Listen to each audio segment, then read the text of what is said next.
and you're feeling okay. And then they one up the weird, because it's like, you did something weird, I'll respond with a weird thing because this seems like it's a good answer. And then they one up your weird, and then it's so weird that you can't out weird them anymore.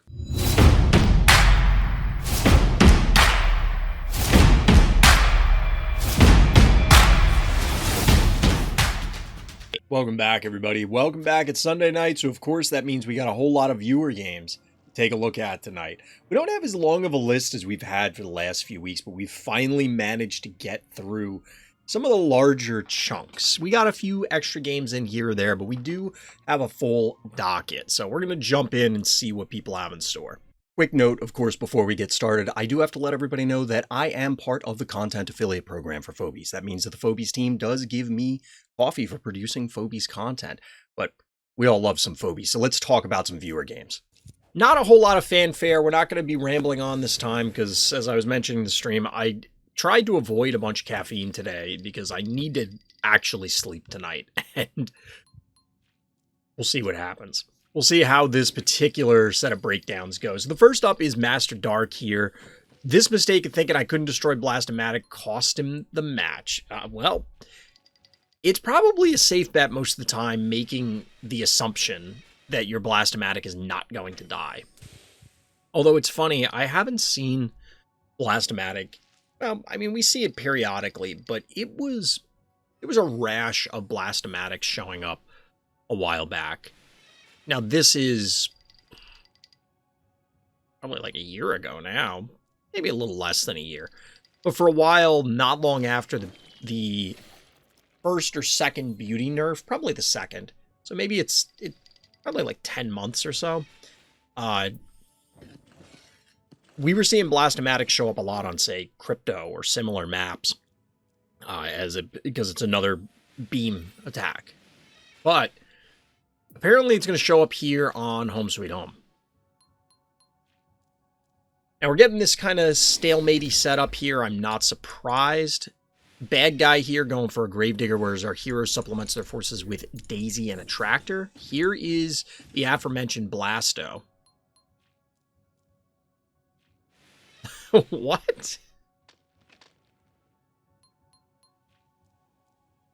Is that Alphabet Soup Big She? I don't know where we're going with this. All right, so let's take a peek at this first. 3942 for health. It's a level 13 Blasto.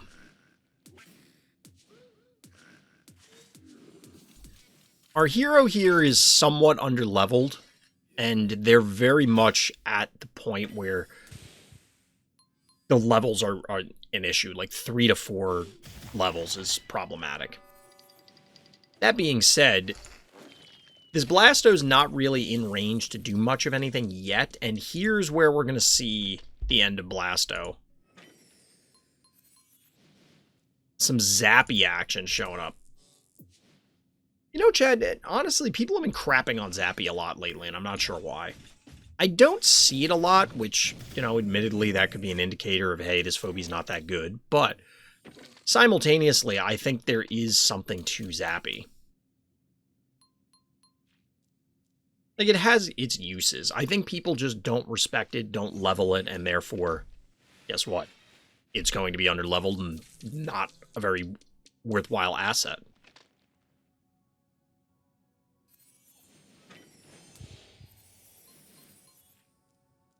I have to imagine we're still several turns away from this Blasto eating it. But I can definitely see where bad guy feels they can just kind of bully. But at the same time, given the Attractor Zappy combo, you have to be very, very careful. The cat actually frees up a spot for a Crushmore, which is very interesting. That consumes the remaining keys for our hero here, but does open up several other lines because not only can you break the blocks, but you can play one and then yoink via a Tractor off of that block.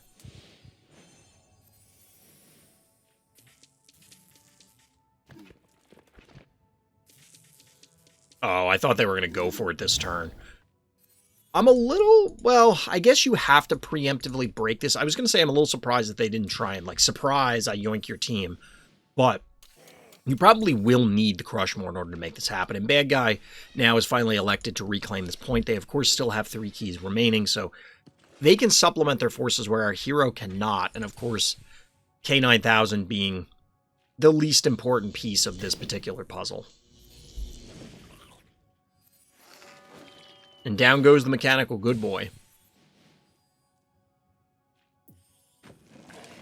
Snowball to back up the team here.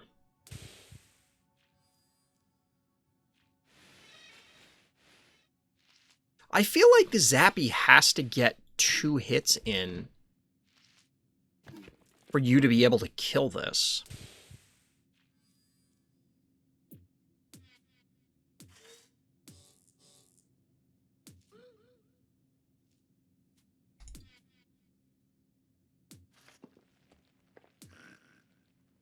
I think the Zappy has to get 2 hits, or they do something like blunder into one of the traps, and yeah, this is not good. Wait, are you going to shoot this? And okay, Bad Guy elects not to shoot it because it will splash. Yeah, I don't know about that one.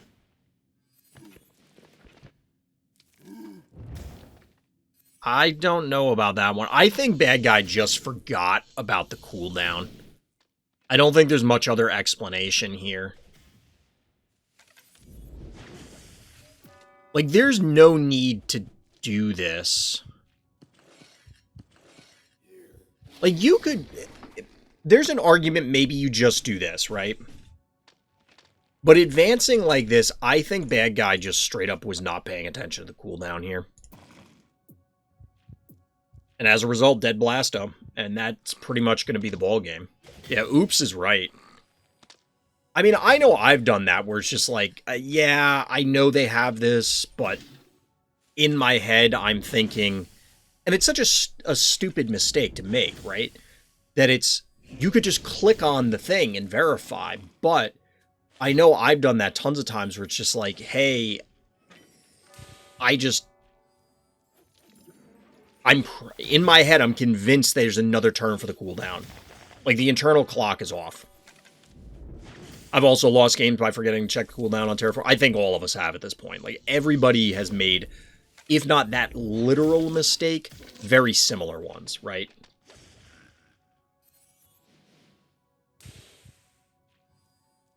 And it's something that honestly is carried over from my card game days, where I forget about specific triggers or something on board, and it's just really silly because it's like, there's no reason for that to happen. Just ask the question, just double check, reread the card, do whatever. And it's the same thing here, where it's all this stuff is on board. You can see it like, over there. Just click on it, double check. That's all you got to do. But they didn't, so GG. Well played, Master Dark. Again, I know Atona loves to laugh at this, but that's one of those games where there is a difference between you winning a game and your opponent losing a game. And to a discussion we had yesterday with Hakune, I think there's value in just simply... In a deterministic game, if you're on the losing end, you need to try and get your opponent to make a mistake. So you drag the game out, you set up complex board states, you do whatever's necessary, and then you have to hope that your opponent makes a mistake, because if they play perfectly, if you're behind, well, you're inherently at a disadvantage. There's no RNG to get you out of the hole. Strahd is our second game of the evening on Step Right Up, this time against Hoploy. Viable strat against an overleveled opponent? Question mark, 3 exclamation points. We're about to find out. Hoploy is right up there with Karth and a few other players that everybody just goes, they just kind of sigh when they see them. Level 23.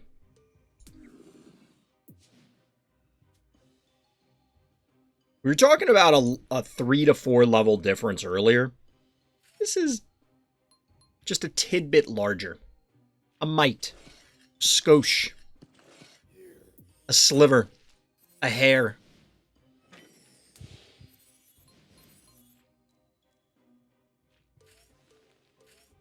So this opener from Strahd is not too dissimilar from what I tend to do also, like in general.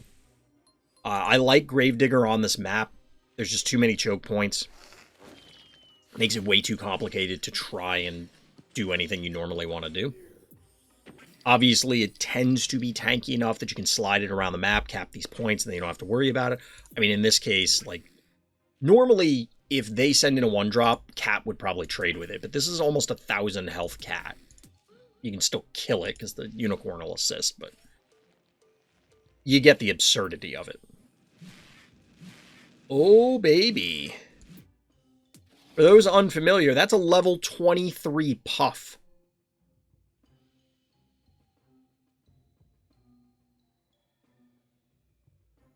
I can't Dragon D's. Got him.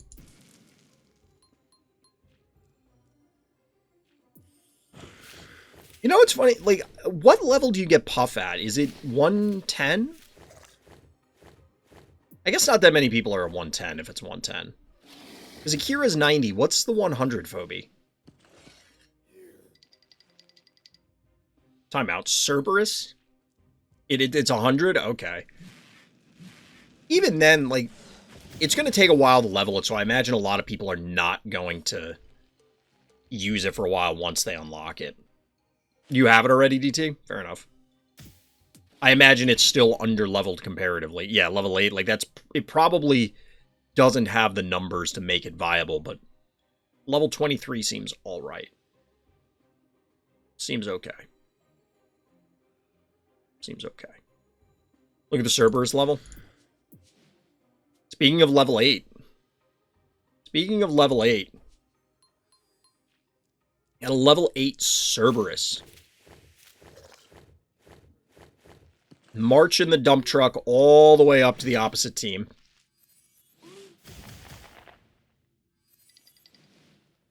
So I think we're going to see a little burninating of the countryside here momentarily. Or not. Isn't it?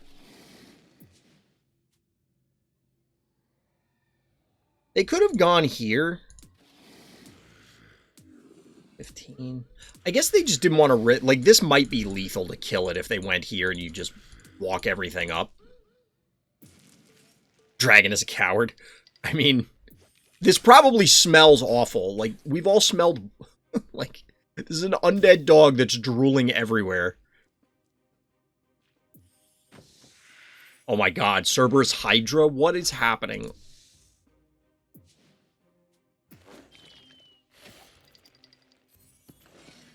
I'm afraid to look at this ice cream, by the way. Level 15, a mere level 15, a mortal ice cream. Got a little fire and ice action.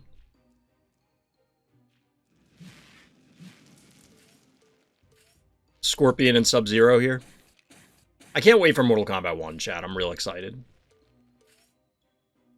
One thing that I think is cool is that apparently there are cameo fatalities, and they're going to be like the classic fatalities from old Mortal Kombats, which I like because I'm not squeamish, but a bunch of the modern fatalities are just like, all right, I get it. They're dead. Like, you don't need to spend the next 3 minutes dismembering them and kind of thing. All right, so we get the freeze here going down onto Cerberus. Bwom, sort of. I got to come up with a different sound effect. I want a phobie called Michael Fires.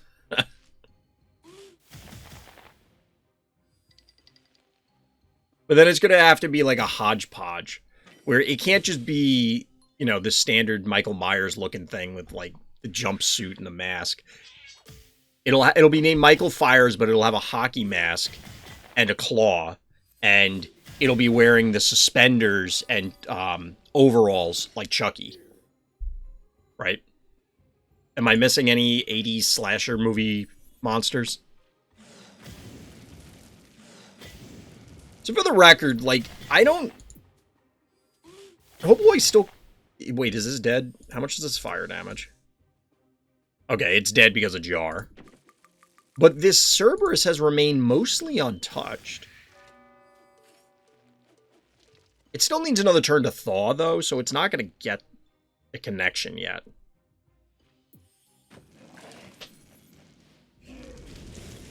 Or is it? Got him! Down goes the corn.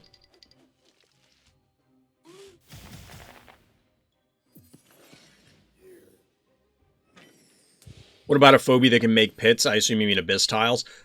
It would have been cool if Gravedigger could, because it just, like, it fits, right? I wouldn't be surprised if we saw that eventually, but that is a very powerful thing to have happen. That's a beauty is the last phobie.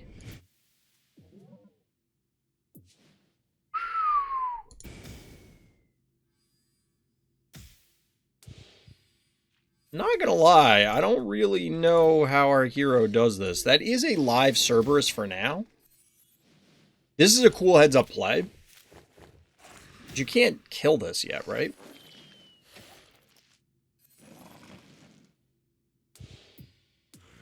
So Cerberus leeches back up to 700 health. It's still...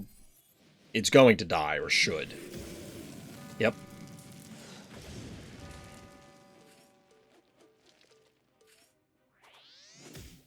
Bad guys over level and a half? I mean, yes. Cerberus Gravedigger is the goated combo. I mean, it is pretty cool for the, like, presence of mind here to be able to break this and get that to connect. I like that. But right now, this is, like, how do you win from here? Like, the beauty alone should solo, like, everything, right?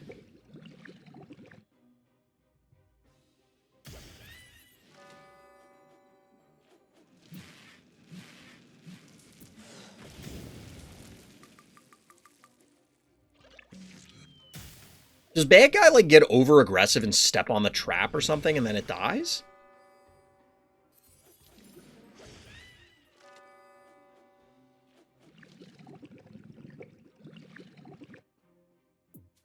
What?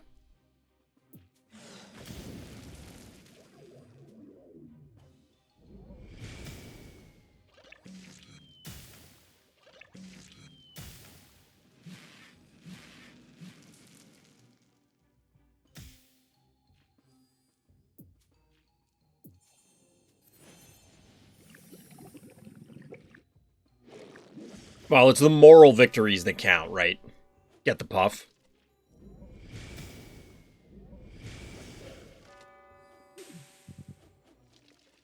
GG.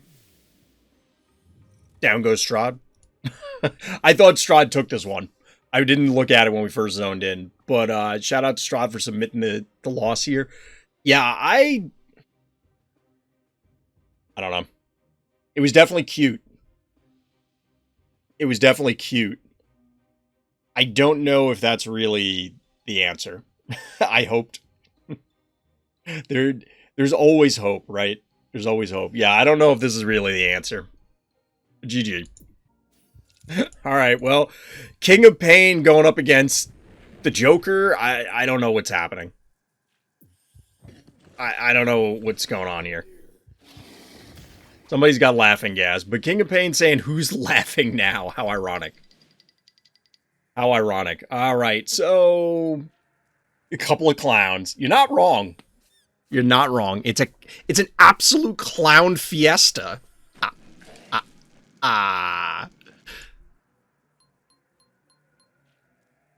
We all float down here or something else? Anybody got any other things they gotta get out of their system? When was this must have been an async game. When was the last time this map was in rotation? When is this map from? This game. It says 614. Is this in the rotation now?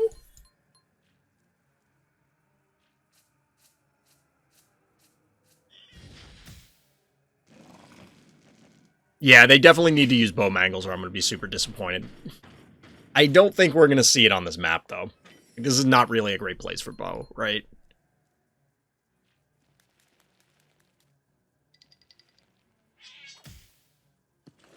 Fairly aggressive murder wing here. Alright, Gravedigger cuts off the escape. I like that. I like that play. Since the murder wing got aggressive, it now has to run for its life, and I don't even know if it can get away. 552? Okay, so if it just straight up runs it can live. Or it can do this, because there's no way for our hero to be able to reach it. But our hero can trap it. Although the noxious follow-up is cute, because then it makes life more complex for, well, the 3 out of 4 undead here. Late to the party due to some nachos and chocolate cake. Fair enough. Birthday party? Or just for funsies? That's a weird combination. Please tell me, like, the nachos weren't in the cake or something. I'm not a cake person, chat. I do love the trap up here on the murder wing.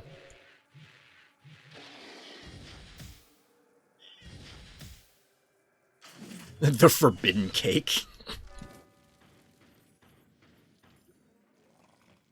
So KingOfPain astutely protecting the murder wing from the combo attack of these two. I don't know about... I mean, I guess the noxious capping this point makes sense, but I think you can just kill this. Blasto, really? Alright, I don't know about clustering these, but at the same time, if bad guy wants to come in with the noxious, it's dead, so that's fine. The poison matters on Gravedigger, but I don't know about everybody else, but personally, if you poison or disease my resurrect phobies, like, it matters, because then it puts them in range, but I'm not worried about it, because you still have to commit to eliminate them most of the time, especially on Daisy, where it can just play from the other side of the map, kind of. Maybe not that far, I'm exaggerating a bit. The cake is a lie, I haven't heard that in so long. We get a little Boolean and Repeller follow-up. I don't quite grasp the Repeller, but sure. We're getting, presumably, this, yep, terraforms up, so it will be able to block this choke point off next turn. And it's a Snot Shark. Little meatballage, couple ammo. I like this setup. We'll see if bad guy can punish it. I wasn't really paying attention to the particular levels or damage amounts from bad guy, but I like the aggression here, poking on this Hevo. So it turns out we actually did your game last week, Taco.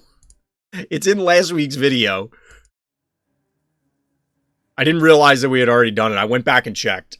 I just didn't mark it on the sheet by accident.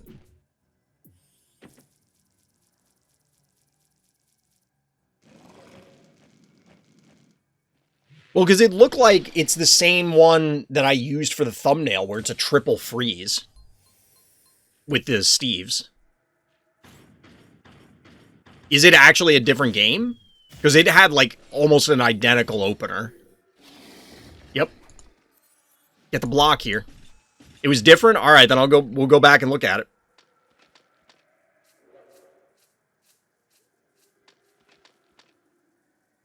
One, two, three, four, five, six. Wait, Billy's room. Alright, we'll have to look at your profile again.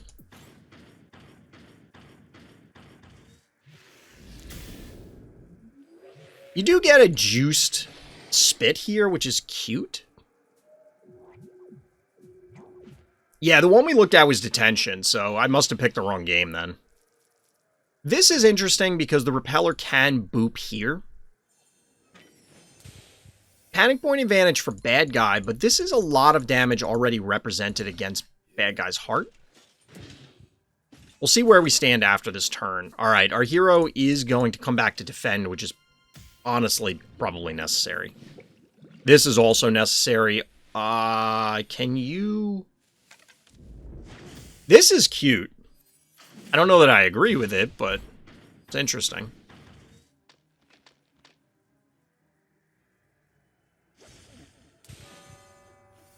Down goes Gravedigger. All you can do. 4 keys to 10 keys remaining. You could get the boop here. Not unexpected.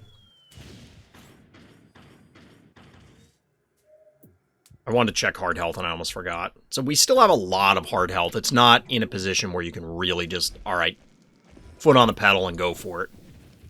There's never a bad time for a tractor. Well, I don't know that I agree with, like, coming down here to poke is more what I'm going for. Like, you could have moved it twice and put it here and gotten it, because now it's going to take an extra turn to get into position. Dead Noxious? Not a dead Noxious. The vomit/spit should not be live yet. The venomous loogie, as it were. Sparky is the answer, so now we have an electrical phobie to combine with the yoinks, among other things.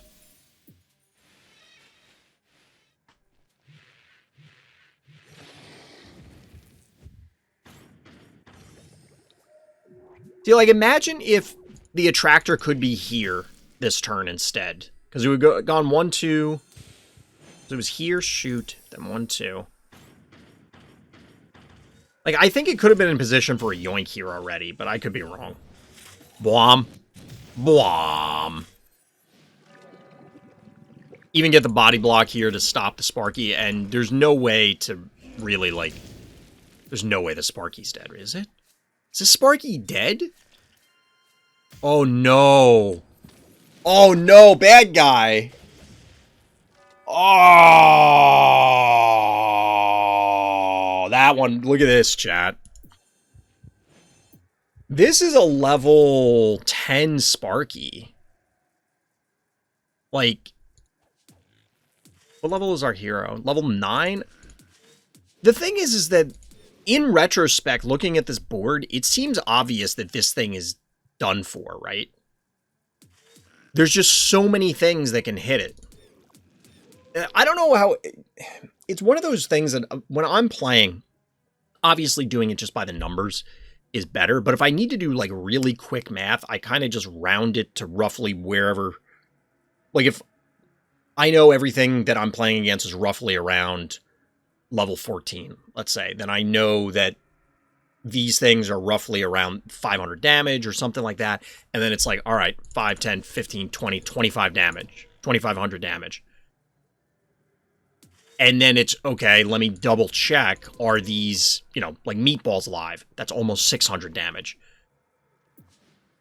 This is just over 500 damage. This is just over 500 damage. But, like, that adds up. This is going to be dead. The counter got countered by its counter. I mean, yeah. Sort of. Sort of. It more got countered by... It got jumped in an alleyway by, like, 15 phobies. These are the kind of mistakes where it's just like, yeah, you got me. The game is now over.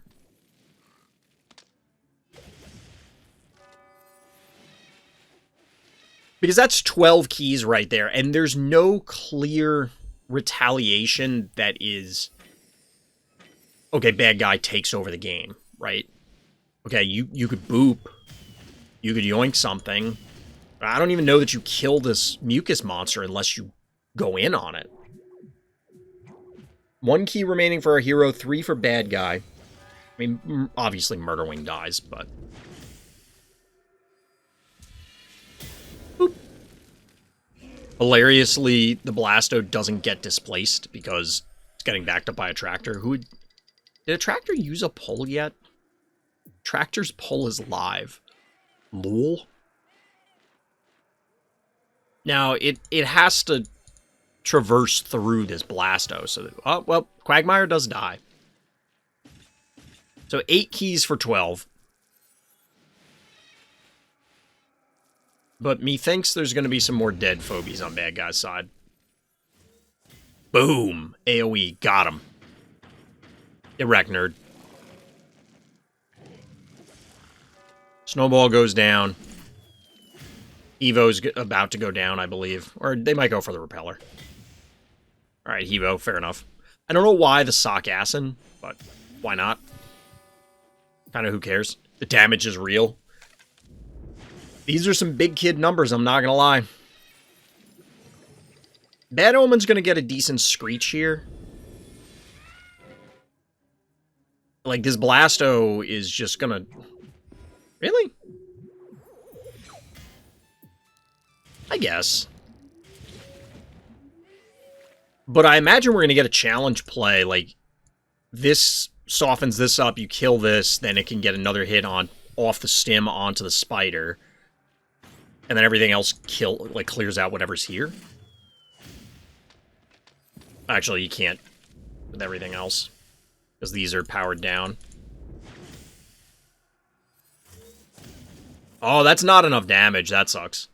Yes, it is, lol. Fair enough. You go for this kill instead of the other one. I mean, that makes sense.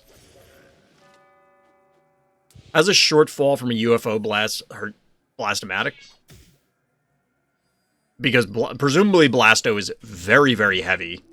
So, I mean, the scale for Phobies is very weird. I used to talk about this all the time when we were playing on, like, Eternal Monday or any of the Cubicle maps. So it's like... And we had one of the devs in chat at the time, and I was just kind of postulating on, well, how big is a given phobie? Because they seem to be human-sized, basically, at least. Because, you know, to scale if we assume the cubicles are human-sized. And the answer was just like, well, it's supposed to be in the realm of the mind, so they can just be as big or small as you want.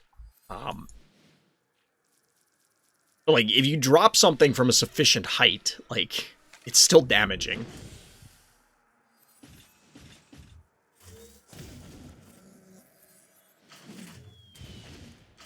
All the panic points. And an itty-bitty spider.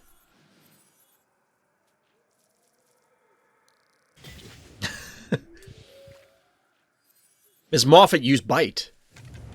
It was ineffective. Got him. Well played, King of Pain.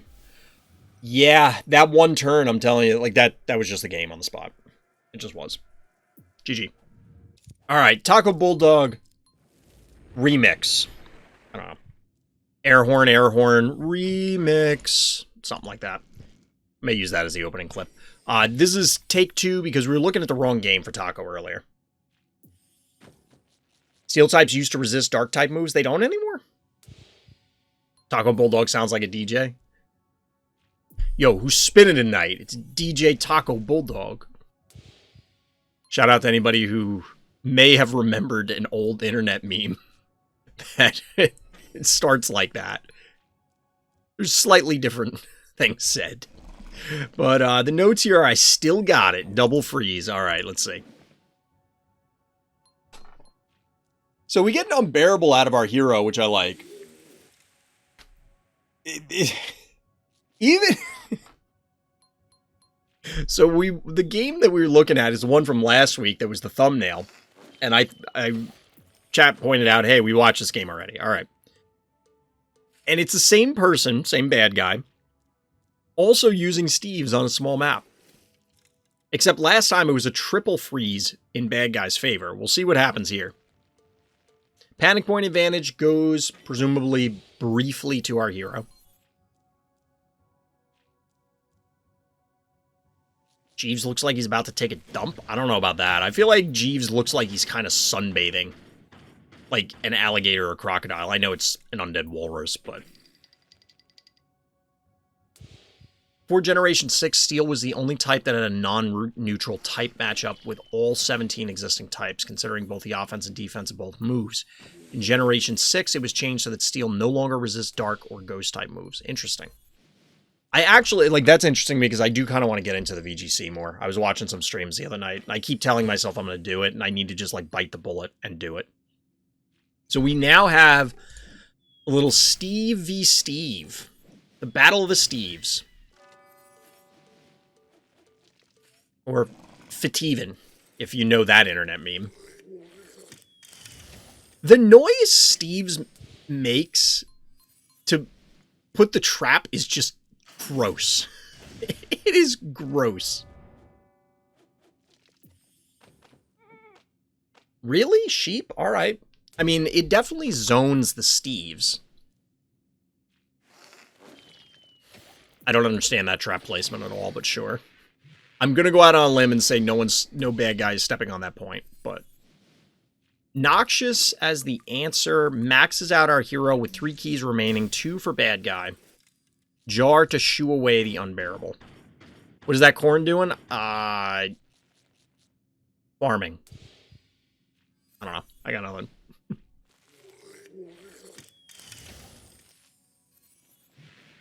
I mean, definitely advantage... Oh, maybe not definitely. Because bad guy pulled their Steves back, they're not in position, at least right now. They could be this turn. To... Like, they're not... Hold on. Because we're watching this from Taco's perspective, I don't think we can see the Steves. But the cooldown here. Point being is, like, they're not in a position to try and remove these traps with their own. Which is kind of annoying. When in doubt, place traps everywhere. I mean, yes. Max traps all the time. Enemy Steves is wasting turns. That's what I'm getting at. Now, from this position, they could be putting traps here, which is not unreasonable. For me, Steves does feel like the best freezer in a way. I haven't seen enough Ice Scream. I don't know if Ice Scream is very good. I mean, Yeti is fun, but it's also clearly very costly. So it's tough to say, yeah, it's Yeti. See, like here, yeah, the traps replace each other. And bad guy astutely does not go on there because I think it would have frozen the sheep, assuming they put the sheep on there.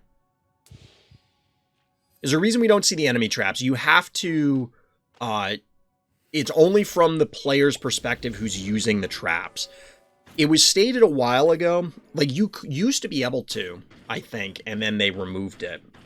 No, they removed the trap cooldown. Because you used to be able to see that, and they patched it out. I don't think you could ever see the traps. I don't remember.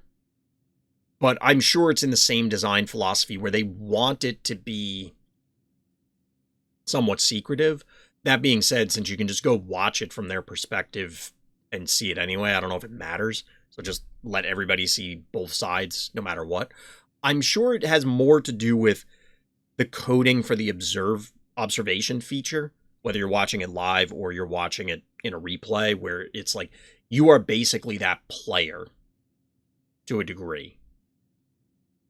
Fly over to the heart. I mean, that heart is taking a beating at this stage. Easy for me to say it's Yeti. Really? Even over, I mean, like, I don't really have a good opinion on Ice Cream right now. You think it's better than Ice Cream? So this was a cool play, by the way, by bad guy, because the sheep dodged the traps thanks to the dimensional pull. This was just a mistake. Like, bad guy didn't need to let that happen. And obviously sheep is dead, and since this game has gone on for 25 turns now, you have to assume that Taco has littered this minefield. You remember being able to see trap being placed by both sides of the viewer game? That might be true. I legitimately cannot remember. I wouldn't be surprised if the devs felt like there was a point where we could have more information about traps than we do today, and they said, no, we want traps to be more of a secret. Personally, I don't see the need. I don't think anybody in Phobies is putting in that much effort to, like, figure out all the tendencies of every player, of, like, where they put traps or things like that. Bad guy out of keys, retreats to get rid of the poison, so ultimately the Noxious killed the jar, which is arguably good enough. Now, this creep poison, not really a big throw. What level is this creep? It's a level 6 creep. I think this is going to leech life and probably be fine. Plus, bam. Twofer, got him. Can our hero capitalize? I'm sure they can, because guess what? They have an eternity thanks to having the panic point advantage for several turns. Unbearable has been very popular in my Discord lately, chat.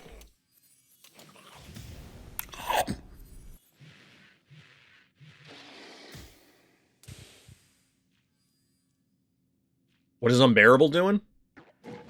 Unbearable is raining down pain on the bad guy's dome piece.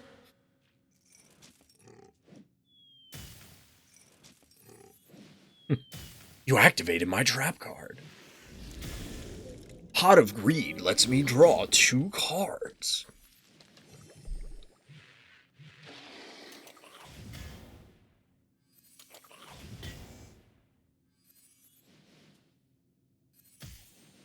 This has to be so frustrating as bad guy. Like, this has to be infuriating.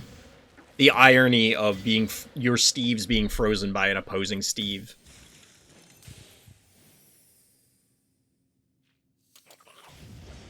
All the undead phobies are failed experiments. How are they failed?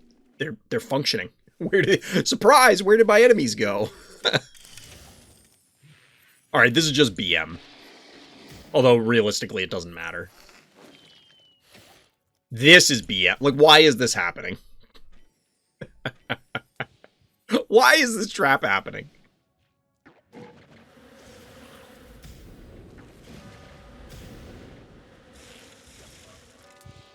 Got him. GG. Well played, Taco. And that was not a game we saw before. BeanWatr is back. Shout out to our hero here in the blue trunks because they did submit a loss. I caught it as we were zoning in and also as I'm looking at the notes. The notes here are, the round was all fun and games until I encountered Boss for the first time. Boss was too much for me and ended with a close loss. Well, you've now been welcomed into an illustrious club called Every Phobies Player Ever. Boss has, if you've encountered Boss, you've probably lost to Boss at some point. I don't think there's a Phobies player out there that can say, I've played against Boss and I'm undefeated, unless it's like you've seen Boss once, sort of thing.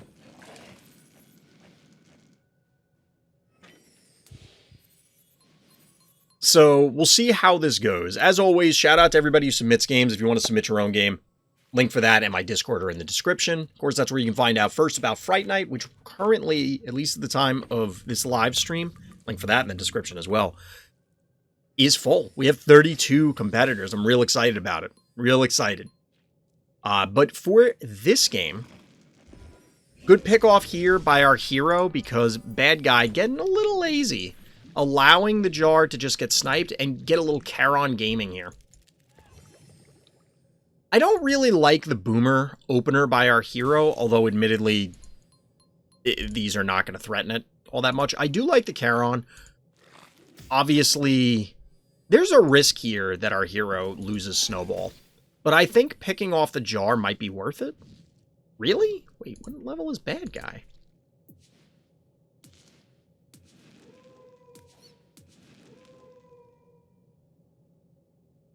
They might not have Snowball, I guess, but I feel like Snowball would have been the correct, like, just snipe their Snowball. You're body blocking with this, so your Snowball as bad guy will not get pulled forward onto the lava. You're letting this Snowball live for no reason.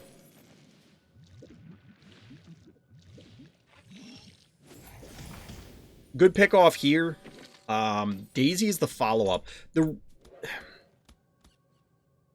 Actually, I don't know if I like that pick off. I mean, bad guy should be able to just eliminate this fairly trivially.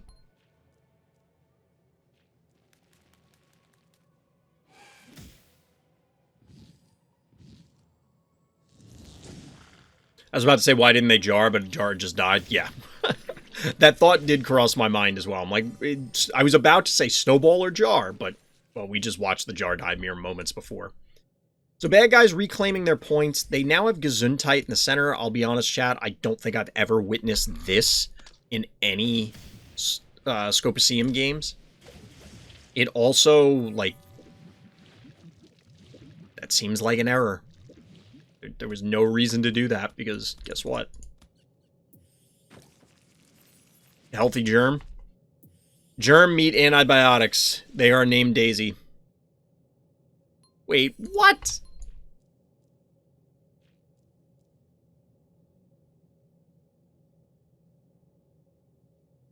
Look, I'm tired, chat. So I had to pause to make sure I wasn't seeing things. Why? Why is there a Rusty? There's literally no reason for this phobie to be on the board right now. He must be rusty at this game. Got him. Now, to be honest, up to this point, I really do like a lot of the plays our hero was making, including, like, I was going to call out the Charoning of the stim. Turn it off. You probably could have just walked away and saved yourself some damage, but, you know, it's a cute play. Fire Ant is obviously anti-synergy with Charon, but it is what it is. But here comes the big boss man, and I think our hero would like to have these 2 keys back. Now, that being said, even panic points, you have some threats, you have some tools, you just have to not get blown out by boss. I mean, we know what ends up happening, so we'll see how this goes. Bad guy, of course, on the retreat after taking a quick pot shot.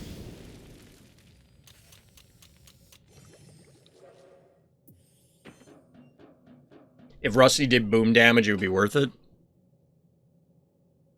Yeah. I mean, it would definitely be better. There's a lot of ways to improve Rusty. So bad guy appropriately body blocks here just so that boss doesn't take spare damage. This is going to result in a dead cassowary, at the very least.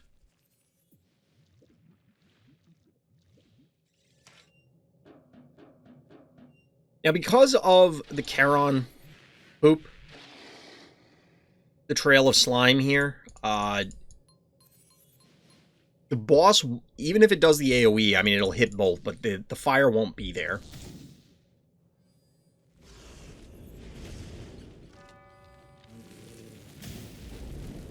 And there it is. Big boom there, but no additional damage. Is there something that can step on this?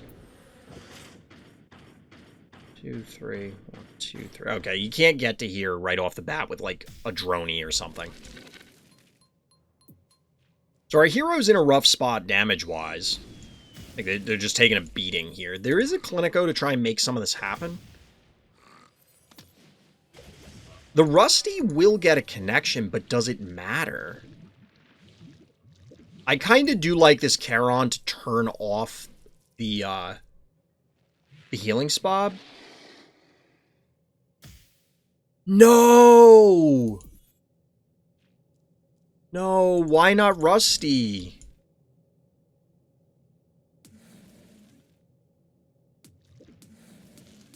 Like, the Rusty's just gonna die accidentally.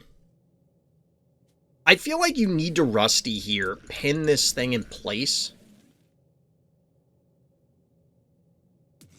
I mean, this is kind of risky to begin with, that this stayed here, because this is, the Daisy's risking death. Honestly, you don't need to turn this off if you Rusty. Was the trap not available? We'd have to go back. What, the Fire Ant trap? Let's go back. Yeah, Fire Ant trap is on cooldown right now. But this locks for 2 turns, so you could do it next turn. That being said, like, with the spider, you might just be able to collapse on it. Wait, I skipped too far out. We didn't see this turn. The thing is like, 2 hits. We can do, so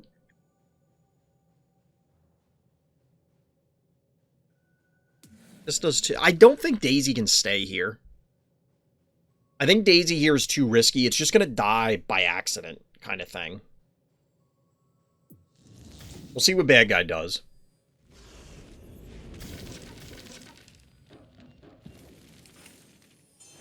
Alright, so they're going to heal Ray and send in Ray.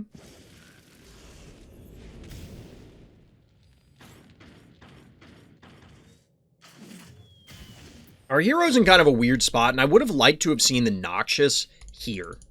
The reason being is you clearly are putting the Noxious on the board to connect with the boss, right? So why have it all the way down here? If you have it on this column... Alright, so now we get this. Get the yoink. Only 2 keys to 2 keys remaining.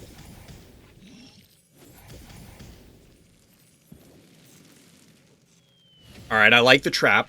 I like the trap. When does the mud go away? It's the start of your turn, right?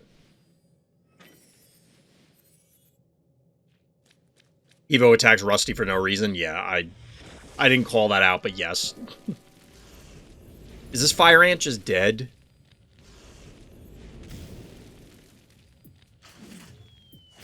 Oh no. No!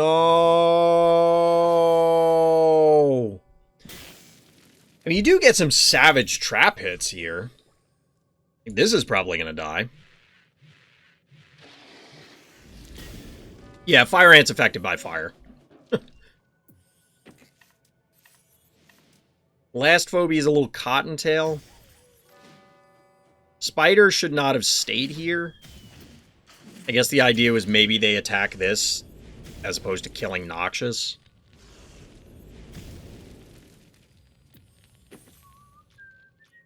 But the muffin, no. Not like this. You wouldn't have gotten the kill on the boss anyway.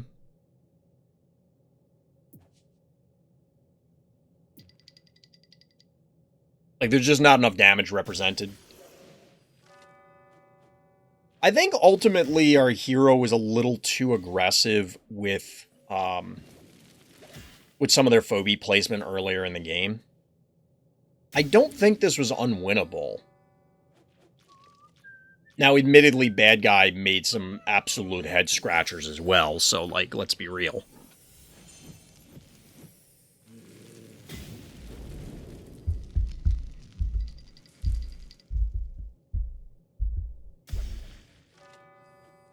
But I think some of these middle turns, middle-ish turns, could have been different.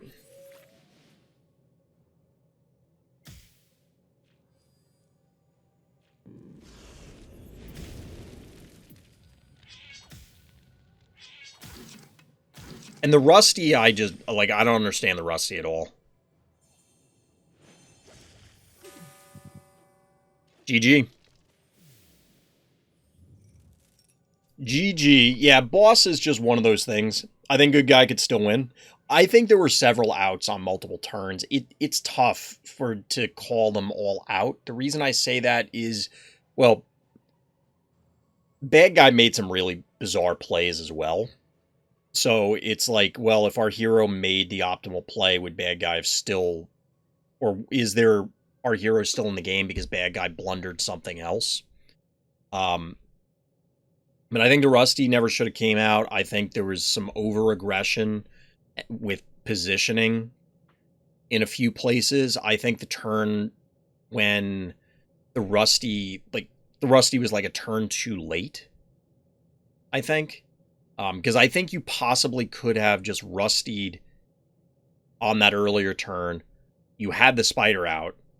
Don't offer up Daisy and Charon to just get annihilated, and then just yoink the now immobile boss into range. That might not have been enough damage, but I think that would have been a better line.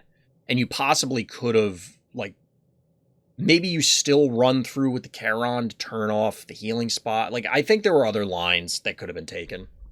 But either way, GG. But speaking of DT, we got a hold still game coming at you. DT always good for rotating the avatars, get a little numbskull. Feel free to skip the first few turns, 31 turns on this. So let me see what the notes are while we're watching. It's a Z-emergency. I like where this is going. All right, we'll skip the first few turns. DT with a unique opener, just the raw dog, well, red dog. Into Crushmore. All right, so a little bit of a delayed terraform action. I like this. I can deal with this. I don't... Wait. 1, 2, 3. 1, 2, 3. Yeah, so unless you break one of these, I was second-guessing myself. Unless you break one of these, you can't get the snowball to the center on turn 1. Raw dog? Nah. Cooked dog? Nah, it's a hot dog. It's only going to be a cooked dog if one of these shish kebab the other one.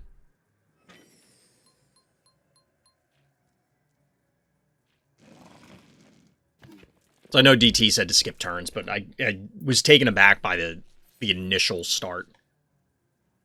So we're getting the usual standoff here. Bad guy will have the advantage. One key's going to sneak up here. We do have another turn, I believe, on the terror form here before it's going to be available. At least one more turn. So we're not going to see, like, an immediate block over here, which I love to do. Hematic Ginsting. DT banked it to 6 as well. Let's see what we get. Crushmore assuming the position.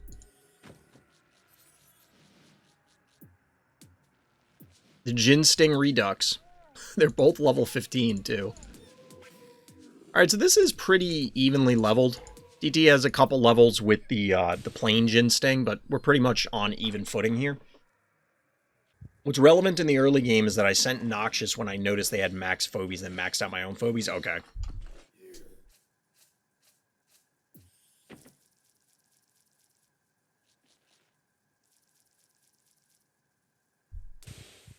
I mean, we're getting close to that point now. I can see where your earlier statement, DT, about skipping some of these turns is, because this is just kind of the build-up. Like, nothing thus far has seemed very abnormal.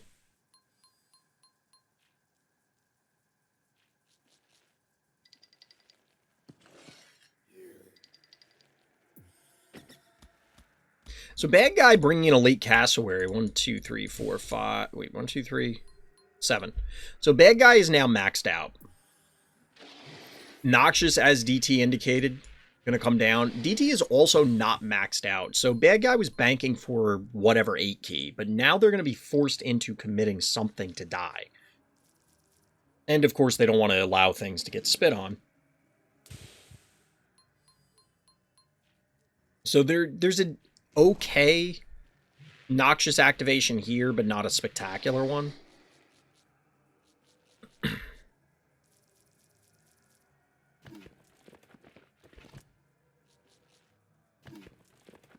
Okay, I was going to say, I don't think you can leave that there. Gonzo as the max-out phobie. Gonzo Noxious could be very, very, very, very dangerous. Okay, bad guy, why? Correct me if I'm wrong, Chad. Don't you think this should have just taken this spot?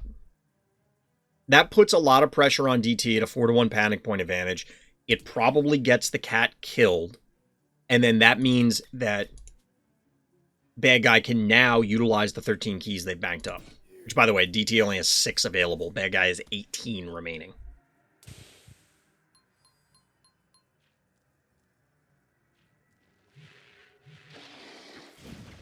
I mean, there's an argument here. Okay, you get the...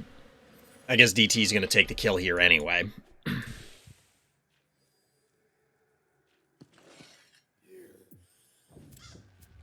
Ooh, Russell. Love us some Russell here. And DT is maxed out, so no healer available, but we're getting the invade. Russell! We're getting the invade here.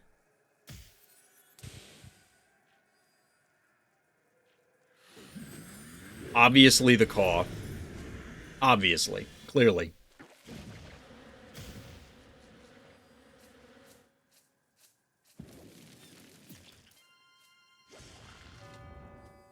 That just kills your well, I guess this is an okay...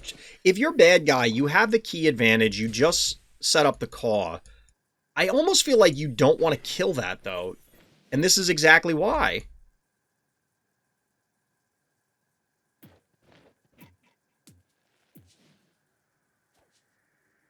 This might be the thumbnail, chat, because, like, if this is not a Zomboni scenario, what is? If this is not a Zomboni scenario, what is? The one time... This is the thing, though, like, I've talked about it a lot. I don't think it's bad that there are niche phobies. That is okay. DT notably waiting to get maximum value. The Plague. That might be the title.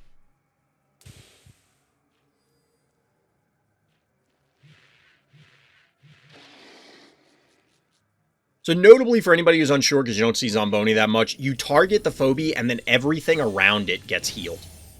That is like enormous value. I almost want to use this as the, let's see if I can pause this at the right time.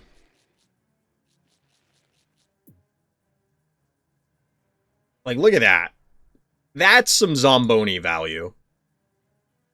That's some Zamboni value.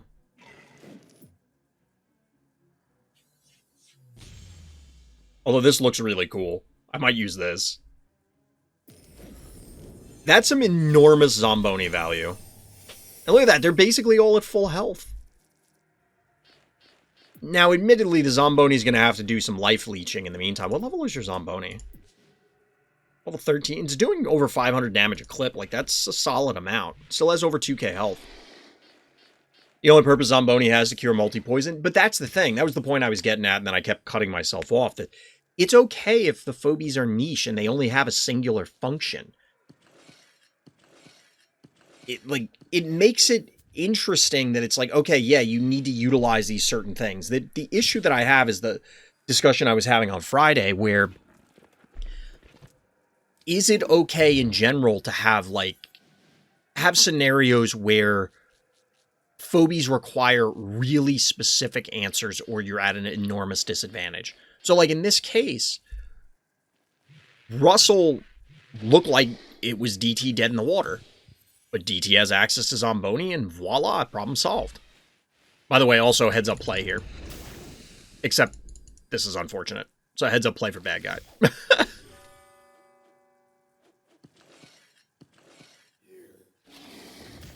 That being said, DT will get the spider trade.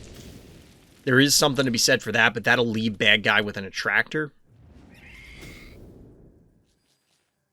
Wait. Is this a dead... Not quite enough. A lot of damage. This was a very aware play.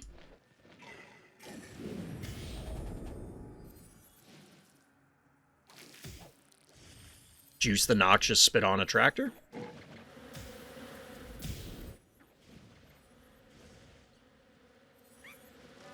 Oh no! Bees!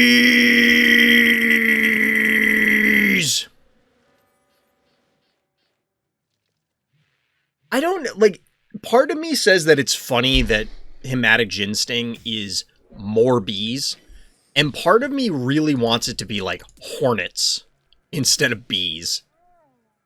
Omega bees. In all seriousness, like, I kind of want it to be, like, hornets.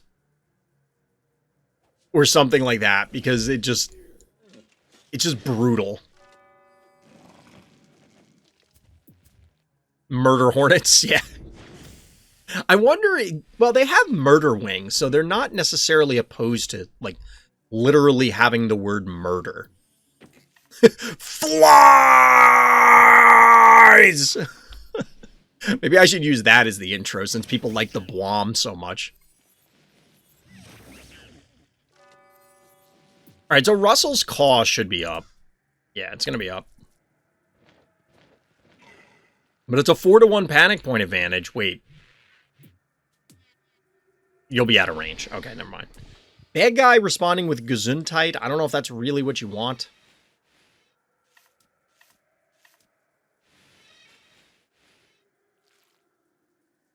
Our hero's going to have to do a little bit of dancing in order to get the Zamboni set up again. But you're going to have to collapse here to a degree anyway. Also, the Zamboni can't heal itself.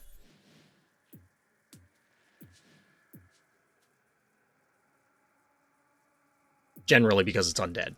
But just showing off Zamboni again.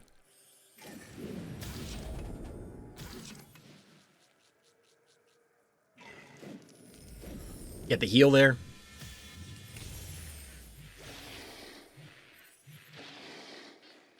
Now this, I mean, the attractor's live. So we should see something. Yeah, Zamboni's dead, but honestly, Zamboni got its value. Spider's also going to be dead, or should be.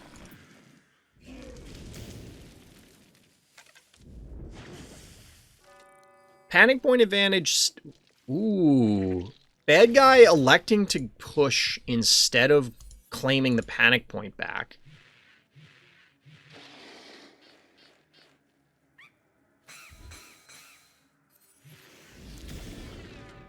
Down goes a tractor. Juiced up, noxious, clearing the path. Bad news for you, bad guy. That's a concession. GG, well played, DT. Boolean does a better job than Zomboni. It can heal itself for one less key. Yes and no.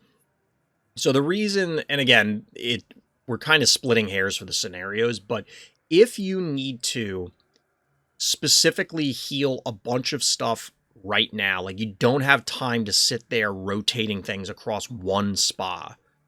Because remember that in this scenario, that would have taken 4 turns to cure the poison, let alone heal them up after the poison damage. This cured them immediately, so it not only was removing the poison, it also prevented the future poison damage. Because the poison's just gone. Yeah, Russell just looks thoroughly confused here like that. It's like, how did this happen? That was a really cool play, DT. You're going to push for bad sushi in the event? Fair enough. It's this game? Okay.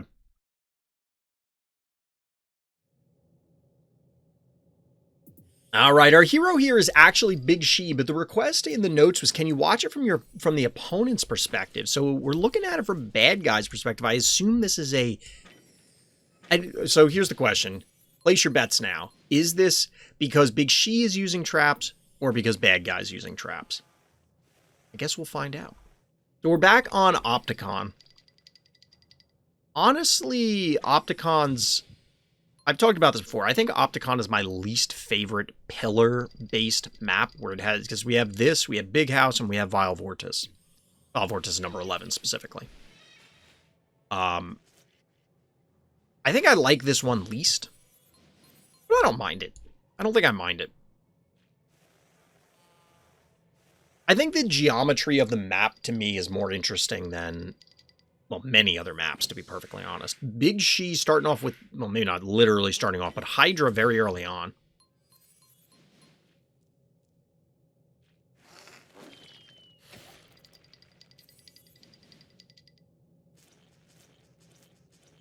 This is interesting.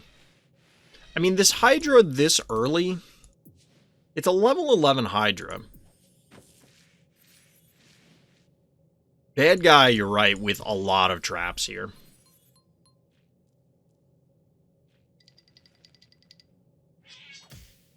What do you think, chat? Are we going to move in the direction where... how do I put this? A lot of people have complained, understandably so, sniping 1 keys here, by the way. A lot of people have complained, understandably so, that AoE is a big issue in Phobies. You know, there's a bunch of AoE Phobies, whether it's Boss, whether it's Klepto, whether it's Hevo, or whatever. Hevo 3.0, even Hevo 2.0. And that the AoE causes too many problems.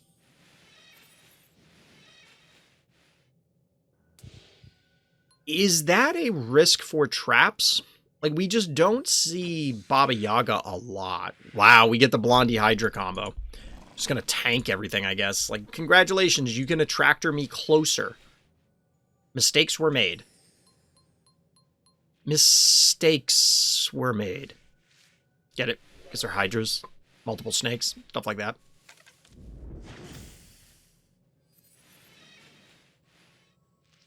You have Klepto but don't use it?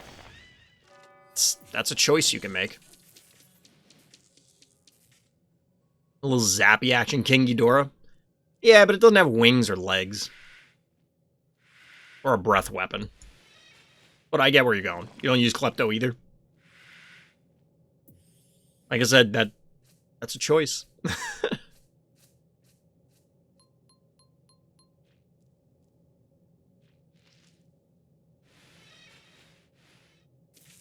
So now that Zappy has entered the fray, there is the potential for something mean to happen. Because, of course, you can use the attractor to set stuff up. But Bad Guy, wow, got Ray Chargels also. Bad Guy does not have a Terraform ability in order to make this... like, we saw this a few games ago, where it can be challenging with the conga line of one movers trying to get things connected where they need to. Not because I don't think it's good. It's very good. I just don't like it. I mean, that's kind of what I assumed, DT. Klepto is one of the best phobies in the game. And it's just, I can understand if people don't want to use it out of just, they dislike the phobie. What is Klepto supposed to be? You got me. Like what, I mean, clearly Klepto is a reference to kleptomania, but like, what it's actually supposed to be, I have no idea. That's a lot of mechs into Zappy. To be fair, the only one that came down post-Zappy, I think, was the Attractor. Like, these three were definitely on the board. I was looking at chat, so I don't know if maybe I missed when the Innoculus came down. I don't use it because I never see a reason to use it. Trust me, there's tons of reasons to use it. 400 return damage. Is this just a dead Zap? I think the Zappy's just dead. Because you can fireball a meatball. Definitely walking into the lion's den with these traps, though. 11 keys remaining to 8. And of course, there is the risk of a Attractor yoink here. Or here, for that matter. Electing to go for the southernmost one, get a quick double kill. This is probably a dead bow as well. What I imagine we're going to see is this moves up. Attractor comes in, yoinks the unicorn to pull these forward. Wow, this is a lot of losses here. Like, that's a significant loss of assets. Erratic, too? I mean, I can't really blame Bad Guy for this. This is going to be comical.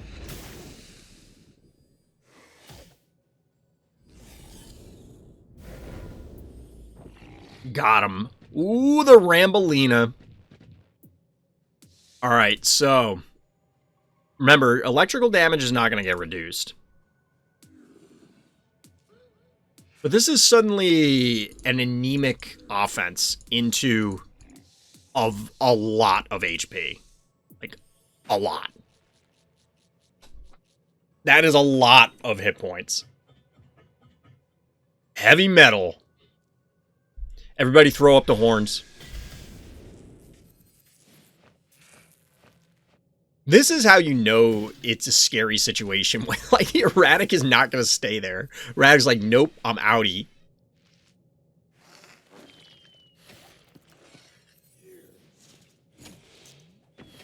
Look at all these traps. I don't really grok the Rambolina right now, other than just trying to ensure that they can't get at the Attractor. Bees.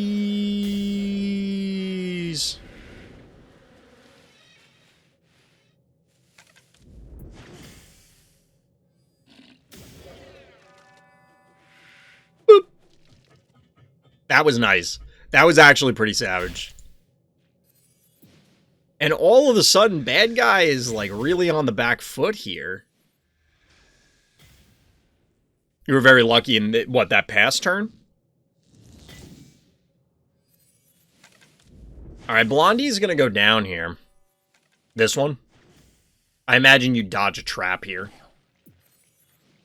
Sucky? Really?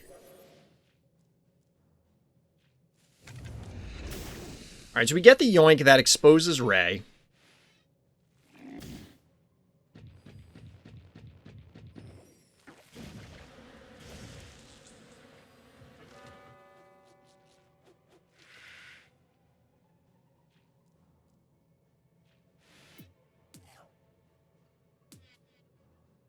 Wait, you're saying they could have killed a Tractor now? Like this turn or 2 turns ago?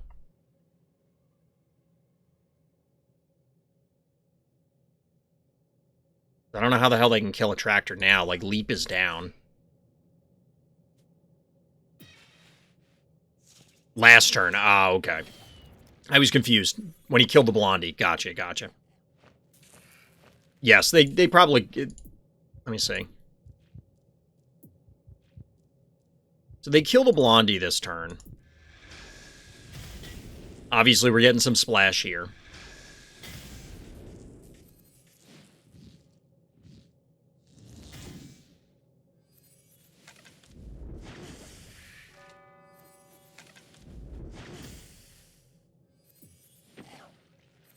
So they obviously could have gone for this instead. I should have paused it. I want to see how much health this has.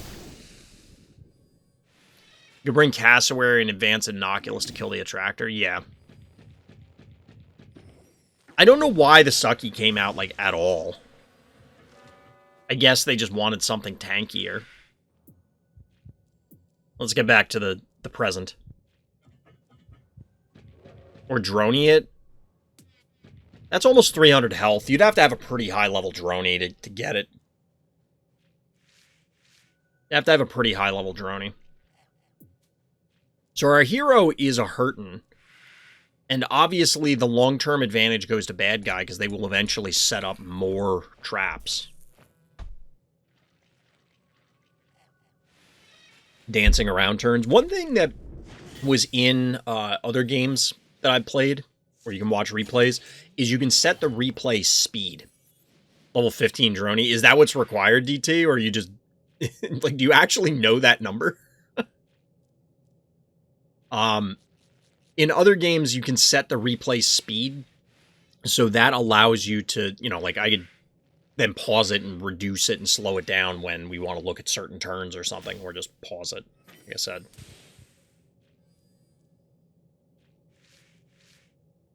Yours is 15, has 298. Okay, that's more reasonable than if you just randomly knew the exact amount of damage that it does at level 15. Hilariously enough, the Jin Sting eats the trap and some damage. Doesn't die. And now bad guy's in this weird spot where it's like, I gotta commit into a tractor, stuff is going to die. The thing is that given how low our hero's team is, it's not out of the realm of possibility that bad guy just inches their way up with Erratic and Sucky, gets there, and then annihilates everything. The Hydra's still fairly healthy, but, like, the Attractor's gonna die by accident.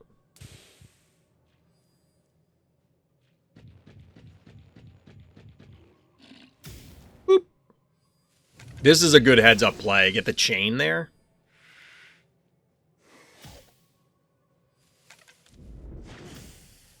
Dead Erratic. Oh, no. Bad guy. We gotta look at this again. This is actually a really cool play. The Rambolina going behind enemy lines for the back-end boop into the Attractor yoink, and Hydra feasting. But then, you know, you don't want to eat the whole picnic yourself. You got to bring some friends along, including some bees.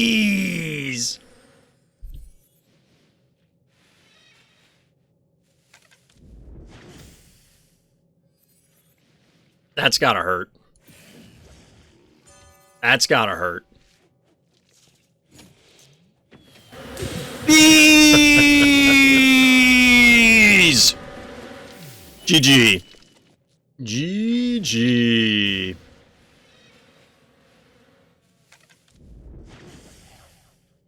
At this point, I assume we're just watching the slow demise of bad guy for like the next 50 turns. Little hydrate action.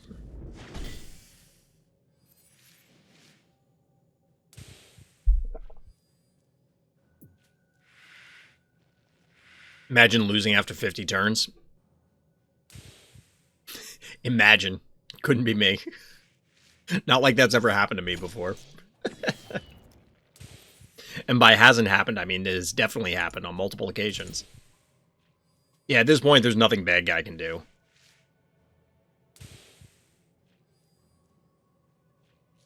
I'm not even sure what they're trying to set up, to be perfectly honest. I assume this was done just because our hero probably doesn't know what the cooldown was, and there was like a risk, oh, will they put a trap here? They're hoping all the phobies step on traps? Yeah. This is a good example, like the end state of this game, is why you should be able to surrender and still get full rewards. Because the obvious thing for Big She to do, and this isn't the only kind of scenario, but the obvious thing is I have a panic point advantage. Why would I ever go anywhere near you and risk a trap? Like, there's no point. But we're going to have to, like, bad guy is forced to sit through, what, like 10 turns of just hope praying that Big She gets bored? Or their internet cuts out or something?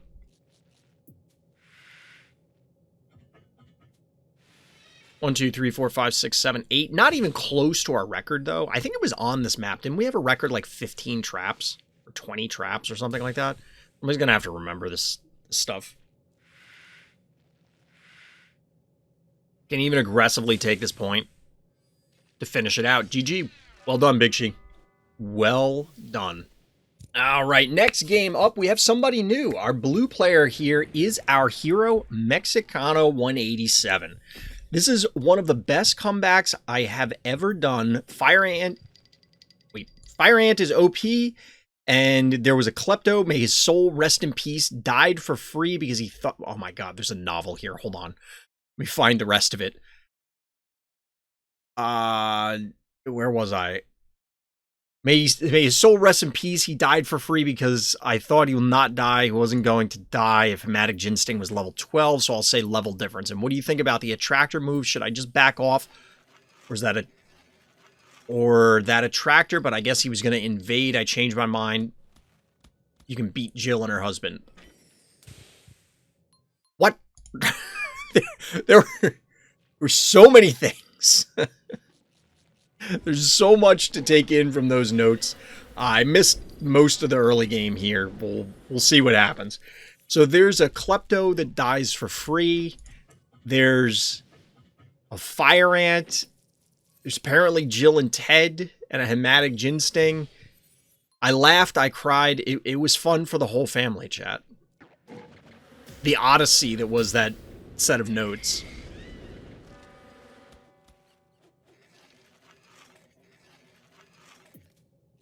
Bank into 8 here. What does our hero have in store? A little sock ass in action? I'm hungry, chap. I'm very hungry. It's making me not feel good. Just letting everybody know. This is a weird Opticon game because, like,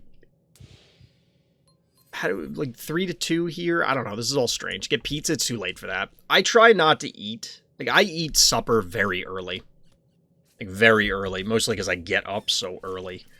So my eating schedule is really weird. So on stream days, it's even worse because it's like, well, I'm up at 7 on, like, Friday or Saturday. I wake up. If it's a Friday, I'm up at, like, 5. Assuming I even slept through the night. I'm going to bed at, like, 1. And I don't eat after 2 p.m. So, like, it's, you can understand sometimes when I'm streaming why it's a little bit of a struggle.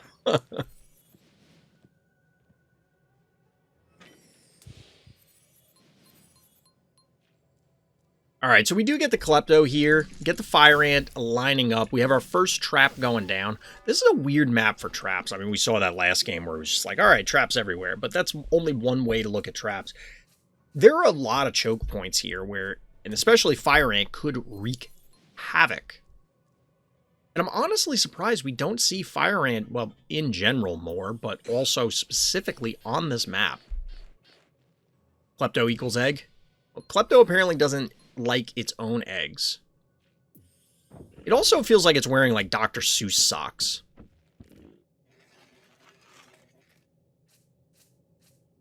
Alligator? That's maxed out Phobies. I don't know about that one, Chief. Gonzo playing it safe, understandably. Get the attractor follow, but this feels like our hero is just bullying bad guy here. There is a slight level advantage here, but we're like, what, 1? Not even across the board? This is a very even game. The attractor is positioned... Yeah, this is pretty safe. Only these two can hit. For a second, I thought the Ginsting could hit. Yeah, the boom, I don't know about that. But boom could just kill it.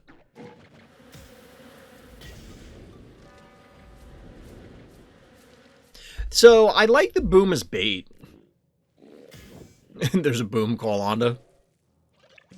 I like the boom as bait here, but this is only going to set off the one.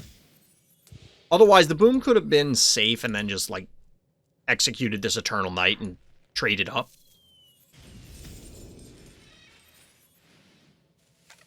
There's Zonda. Anybody remember the game Toe Jam and Earl? Every time there's an AWOL, that's what I think of. Ooh, the juiced Inoculus. Eye lasers. Pew, pew, pew. Got him. Down goes the gator. Anybody need some shoes or a suitcase? Yeah, that was a wildly ineffective trade. And here we have the failed invade in its natural habitat.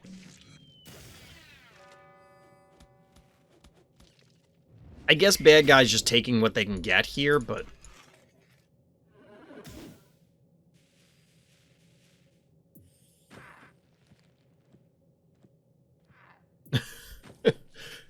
Which part, Big She? Which weird thing did I say that you're laughing about? My David Attenborough impression? Everything? Fair enough.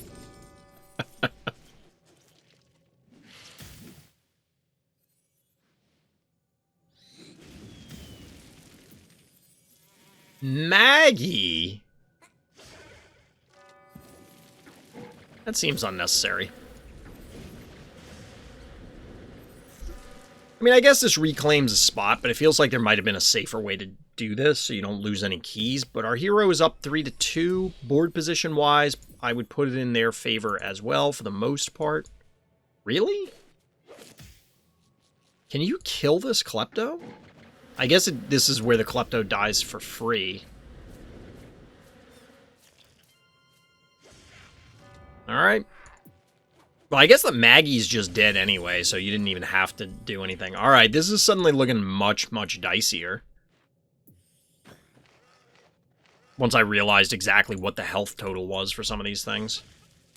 That being said, similar to the last game, except flipped for the trap situation, if bad guy steps on a trap, this entire game goes up in smoke for them.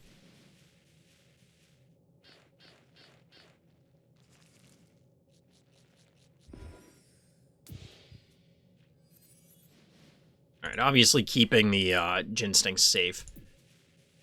Fair amount of heart damage, but we are going to get an equalization of the panic points here. Actually, it's going to flip the other way. So now our hero with 0 keys is forced to make something happen. Yeah, we do have the husband and wife combo here.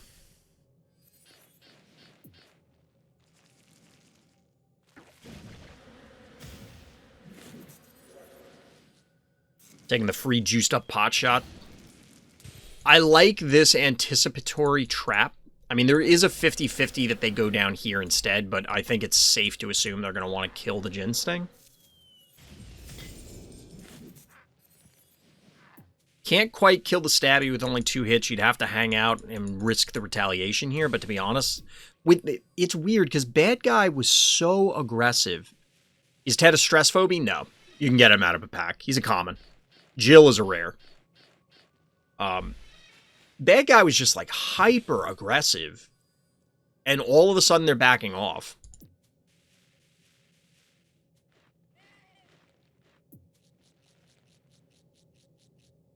I think it's weird.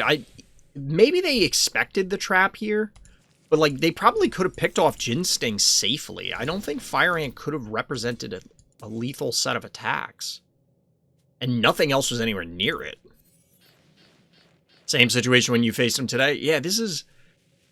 It seems weird to be like, balls to the wall, pedal to the floor the whole game, and then halfway, well, up to the halfway point, and then second half, halftime adjustments, Totally different game plan.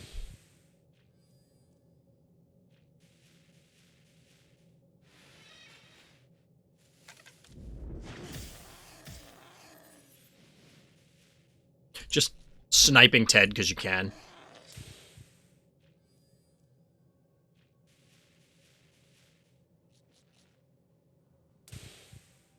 I don't know if it's because of the pairing bonuses specifically, but that is, I mean, we only have, so what do we have? We have the Speedolas, we have Jill and Ted, and then we have the Jackalopes, right? Are there any others?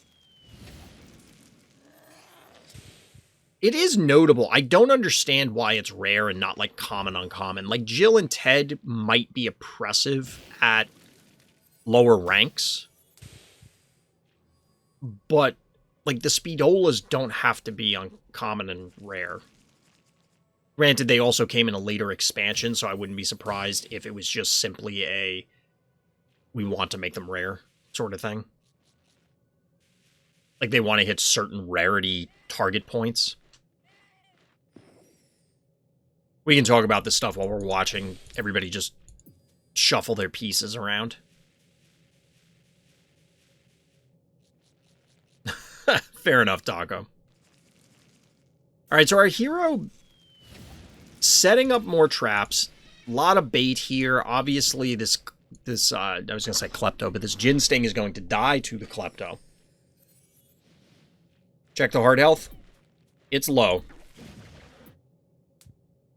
2585 to 3760. The weird thing about this sacrifice is it probably was necessary, but you do end up losing the, like the Ted can just claim this back. This Stabby's gotta be dead. Yep, and it'll die to fire as well. Why didn't Ted go here? I guess the fear was it would die and then something steps on it, but if you are bad guy, you want Fire Ant to go in there because then you can kill the Fire Ant. This Ted, did it not have a move available or something the other turn?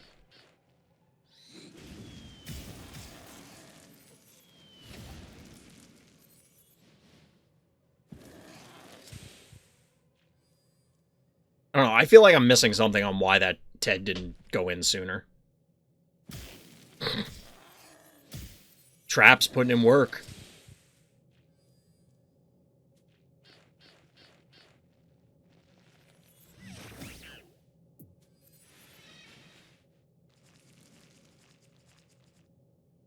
The Fire Ant is...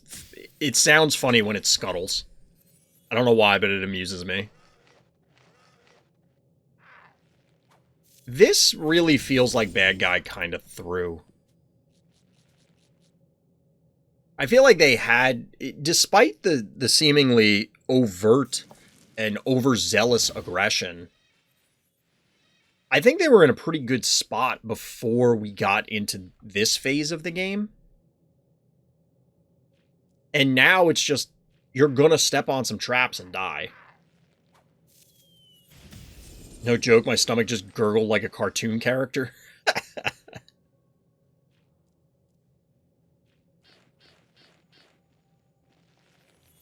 We may not be able to do that review, Steven. We'll see how much time we have. Review night, the priority is always given to the ones in the list.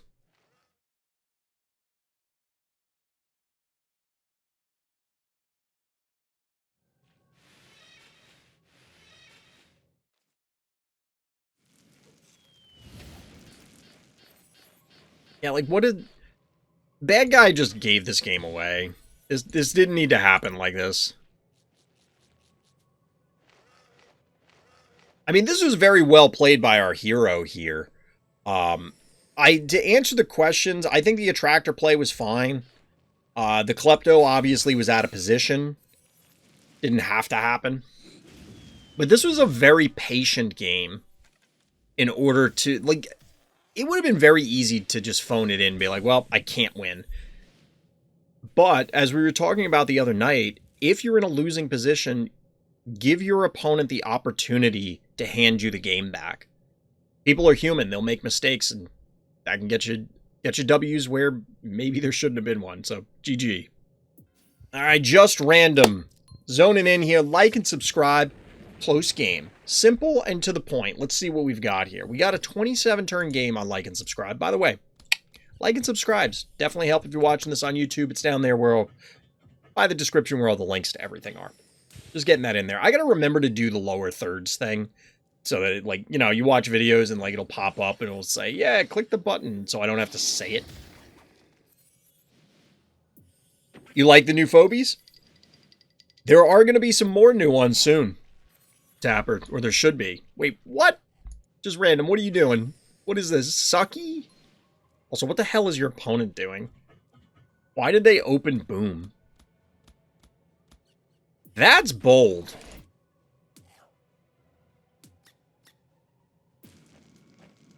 This is just dead. Should be, anyway.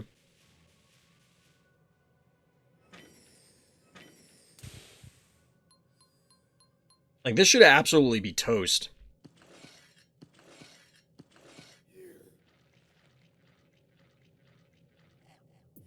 Alright. I can agree with this. If you're going to send the Gravedigger in, for anybody who's unsure, this prevents the snowball from just going off the stem and cooking the Gravedigger. Now, what's interesting is Bad Guy did not elect to go with a Terraform ability, so this is still obscuring their ability to get free access to the middle. And although our hero's down on panic points, they're going to be able to reclaim this pretty trivially.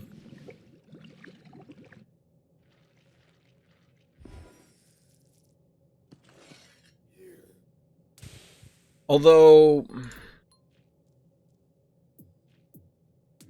Alright, this is backup. I was going to say, you could just send the Gravedigger down here and cap it now, put the Quagmire up here, but obviously you get a Terraform option here, so...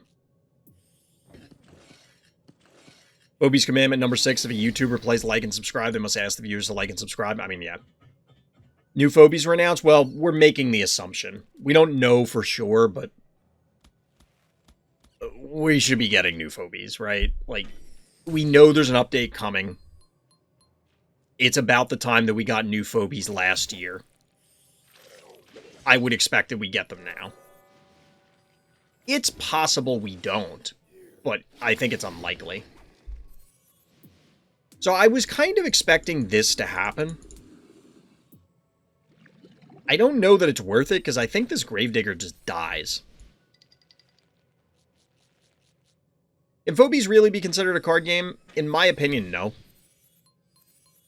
It has boosters, but it has nothing to do with cards.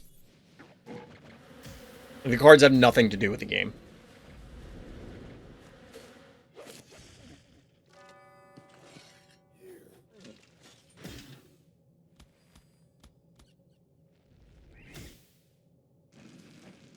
I think if I were a Bad Guy, I probably would have put Jin Sting or something on the stem, but... yeah, Phobies is a tactics or miniatures game, not a card game. It has cards, but they are not... like, calling it a card game kind of implies that that's a major component of it. It's not. Phobies is like a war game. Alright, so we're getting the build up here. 1, 2, 3, 4, 5, 6. 1, 2, 3, 4, 5, 6. 9 to 8 keys.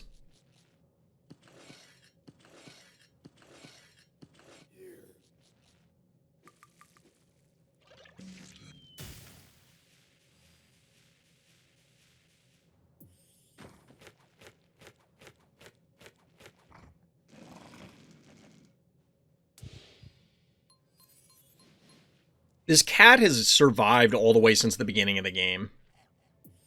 So while this Contortio exists here, really? Clinico for the Sucky? That maxes you out also with not the most impressive set of forces here. Oh, okay. I was going to say, you can't leave that jar there.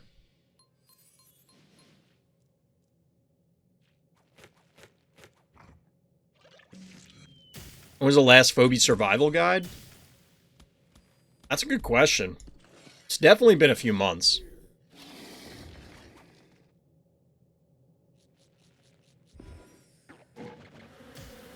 Okay.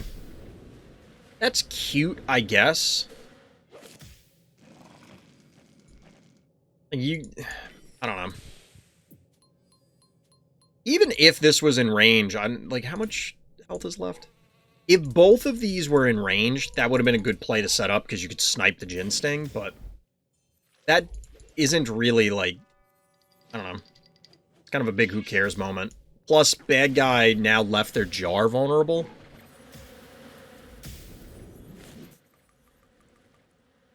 Oh, we're going for the Jin Sting. Oh no, we're going for the Gravedigger.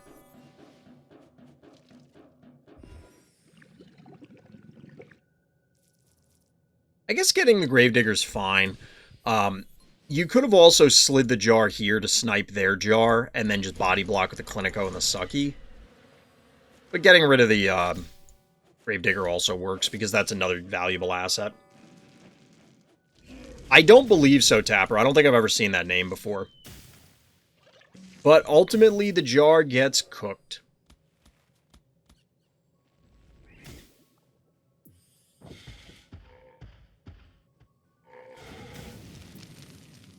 Be funny to lose because of Stim Clinico. I think we've seen that before. Little Barzilla action. And Pterodactyl leaving only 3 keys for bad guy.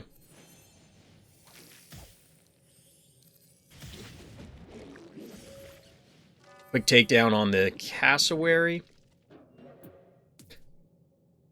What level is this?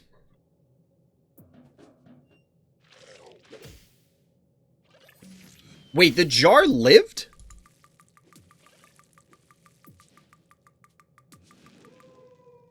That was a very long pitter-patter of tiny little jar feet.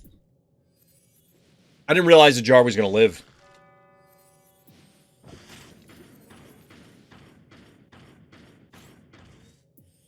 This jar for bad guy has been sitting here for so long. Alright, this probably didn't need to be this exposed, because this is just going to get hit for no reason. Then again, you can walk in and connect. I don't know. Over-level jar moment, true story. True facts.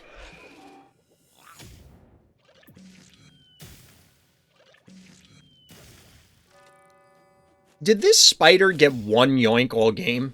It yoinked the cassowary and that was it? I mean, our hero here was being very aggressive with the positioning. Underleveled snowball moment. Also true. Imagine if Phobies had in-game chat. I'm really glad it doesn't. Down goes Jar. Finally eats it. 6 keys remaining for our hero.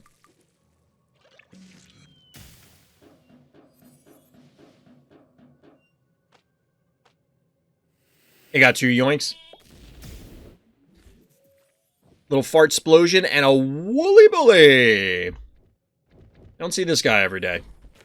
With his adorable little duck feet.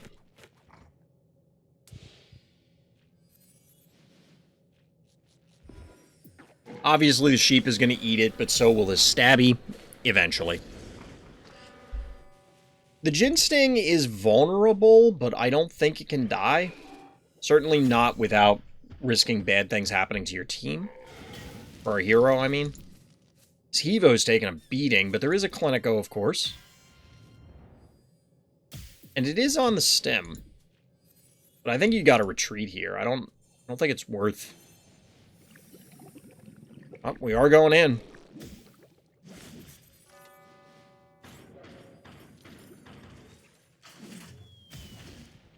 Really?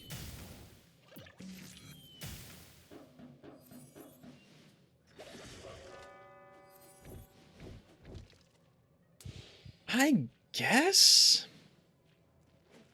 Bully Bully is the only phobie that I'm very interested in. It's an interesting phobie. I don't know that I like it too much.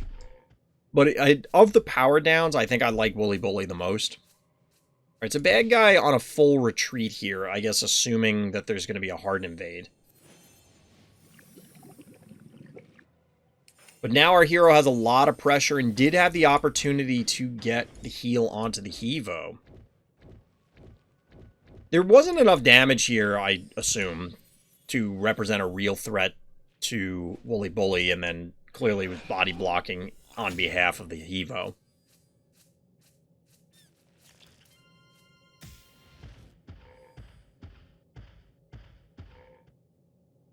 I feel like bad guy's just being way too passive.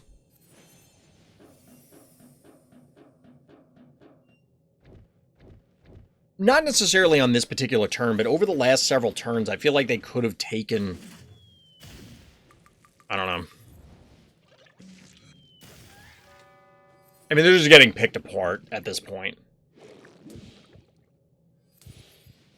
Even assuming that they had enough hard health, like, they're just not fighting through all this. There's too much HP.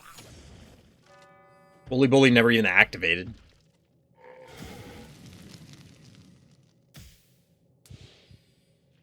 A little bit of Fire Breath, but we're about to see a 5-0 Panic Point advantage, and shortly thereafter, a dead bad guy.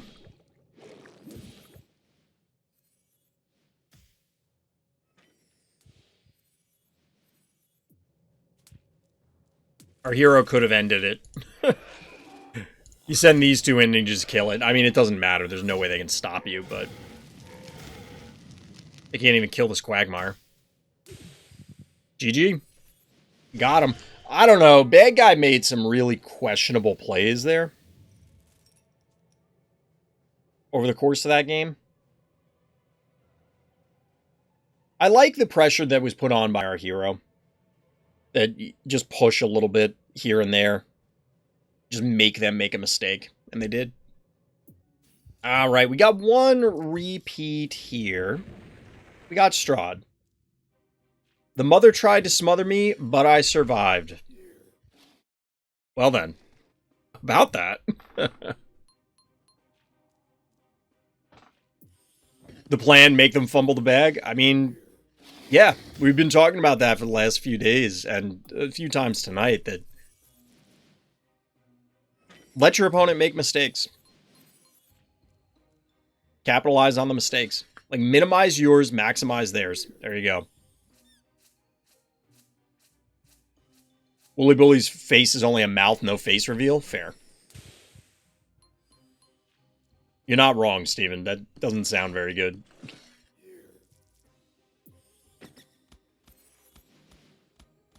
This is interesting. Rather than cap this, I mean, I get it. You take a beating on this for no reason. This presumably is not enough damage to kill it. Wait, what?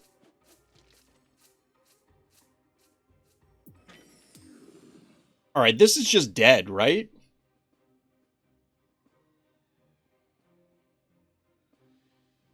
I'm pretty sure this thing is just dead.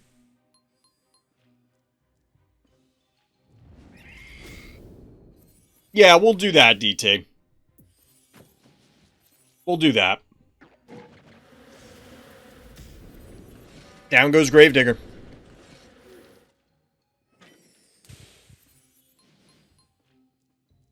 That sounds familiar, Taco, but I'd have to hear the tune.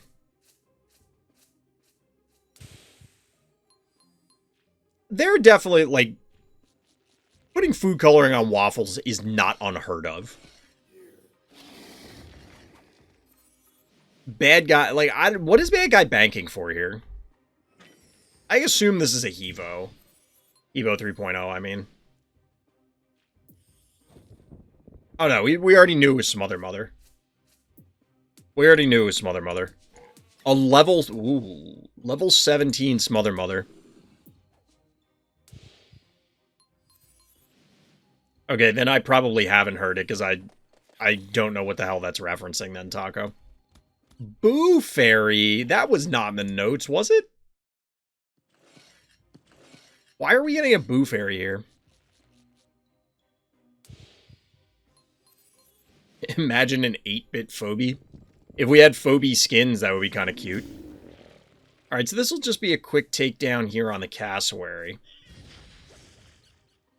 You can't really send in the Gravedigger because like Gravedigger Ginsting to kill this, because then you risk death.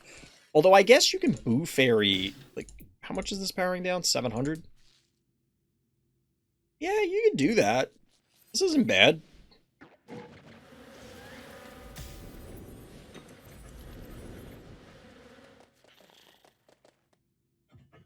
Really?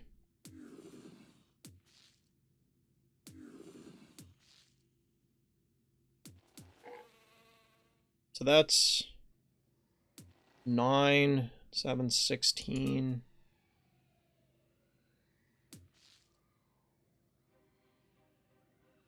Okay, this could hypothetically be a dead Smother Mother if it stays. I thought it would be able to kill the... Oh, I don't even think you needed that Jackalope.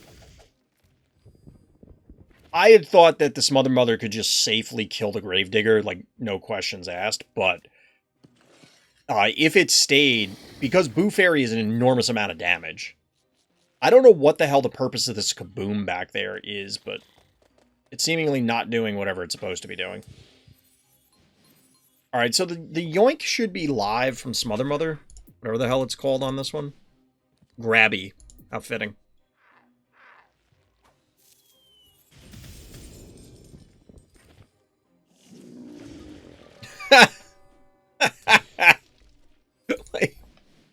Okay.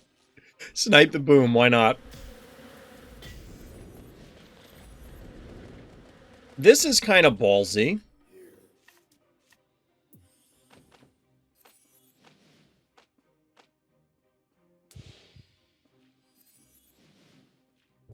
I'm not going to pause it to check, because we're about to find out, like, whether that's just a dead,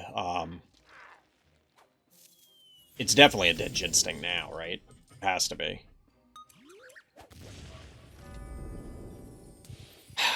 So 2 keys remaining for our hero, 0 for bad guy. They answered the sheep, or saw the sheep and went, nah, I don't care.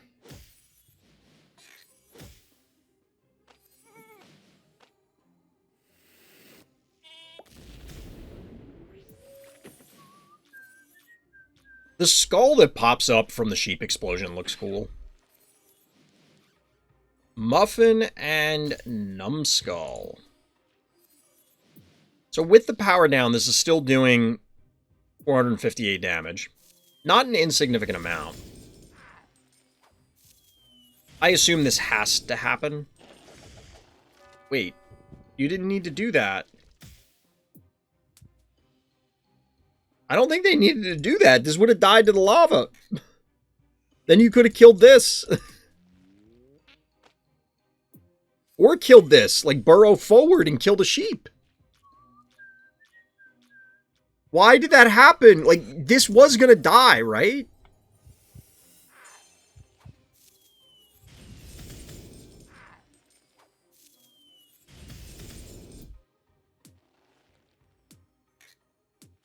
This has 2 actions. Oh no, you can't kill the sheep because of the power down. You could kill this. You absolutely did not need to hit this. There was no reason to hit it. I can kind of get just retreating. And then I guess the play was, I'm planning on taking the panic point, so there's no point in hitting the Jackalope because it's just going to resurrect anyway, so who cares? That doesn't seem like it's worth it.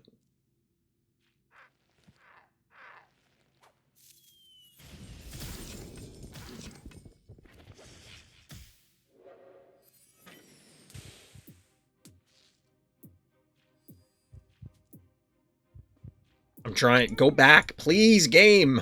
I wanted to see if it still had the power down on. Okay, it did. It wouldn't have been able to kill this anyway. Well, it would if the power down was not active, because then the combination of these two should get the sheep. Maybe doing kill phobies with Smother Mother? I mean, possible. How many games is this going to happen? I don't remember. When was the last time we saw 2 sheep explosions in one game?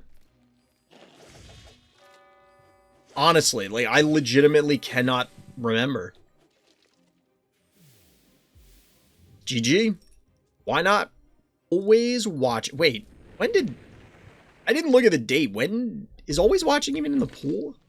This had to have been async, right? Because Always Watching got rotated out a while back now. Notes here are, imagine ignoring me, damaging your heart can't be me. Well, this is the map. So, the now ever-present... What? Daisy into fetch. And turn... Was this, like, during the undead event and this acing game was going on that long? What are these openers? I forgot what I was going to say, because this is just, like, I was so shocked. Boop. Oh yeah, map changes. We spent a lot of time talking about this map. In respect to Karsticles' suggestions. I think that this map, assuming you make it more aggressive, or it might be a good example of the risk of making maps more aggressive. So by that I mean, this map does kind of devolve into one person up top, one person at bottom, and you ignore each other. Alright, Strahd, thanks for hanging out. Have a good night. Or morning, I guess. Yep, this had to have been during the undead event. Like, look at this. But the thing is that if you... Because I like the idea of making the hearts more exposed. Putting more pressure on with panic points. Either increasing the damage, making, you know... Making sure that there are always odd amounts of panic points. You know, whatever. The issue is, like, there is a risk of... Do you end up with this sort of board state? Where... players just ignore each other because it makes more sense to try and race. Obviously, someone will lose that race, and it can probably be determined from the word go. Therefore, the person who's going to lose it should not try and race. They should try and interact with their opponent. But that leads to both weird gameplay because your opponent doesn't want to interact, so you're forced to, which then, you know, causes the lines of play to get strange. Or you just end up with a whole lot of games where people go, whatever, I don't care, just ignore each other anyway, and we'll just race and see how it goes.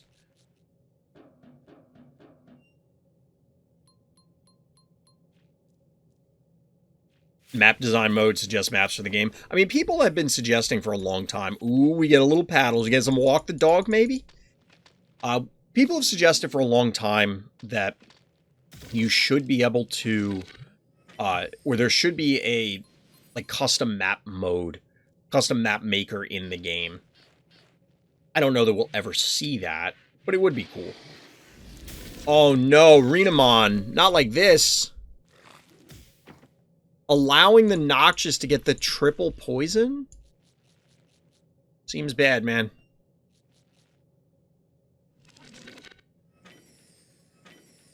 So if this was during the undead event, it's absolutely bad guy going into Captain No Fun mode by basically ignoring the undead piece and getting a lot of poison phobies.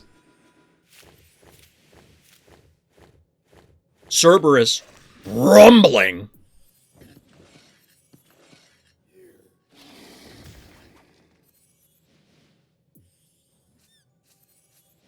Why did that just happen?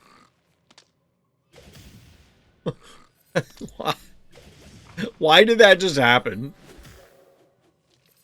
Oh no, well, anyway. I mean, that's what it appears to be. We gotta rewind so we can watch the carnage that is happening down. Like, we know what happens up here, right? I got distracted by Walk the Dog. Can the Phobies devs possibly make a game mode where there are no panic points and Phobies just fight? Is that possible? I'm sure they can.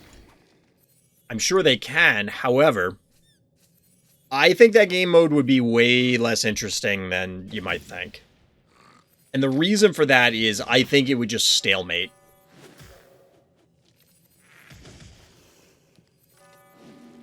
Plus, the positioning and requirement to the panic points, I think, adds a lot to the game.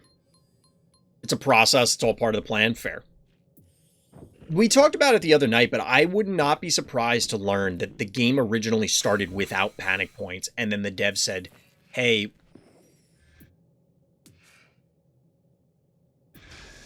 I just want to watch this again. So I think the devs may have, at one point, had no panic points and then said, hey, these games stalemate too much. We need something else to advance the game state.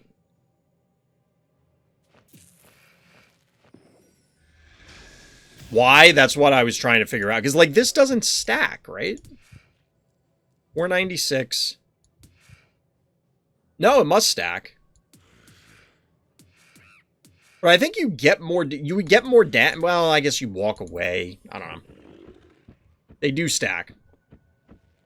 That's a lot of damage. I know I rewound that like 4 times for ultimately no reason, but...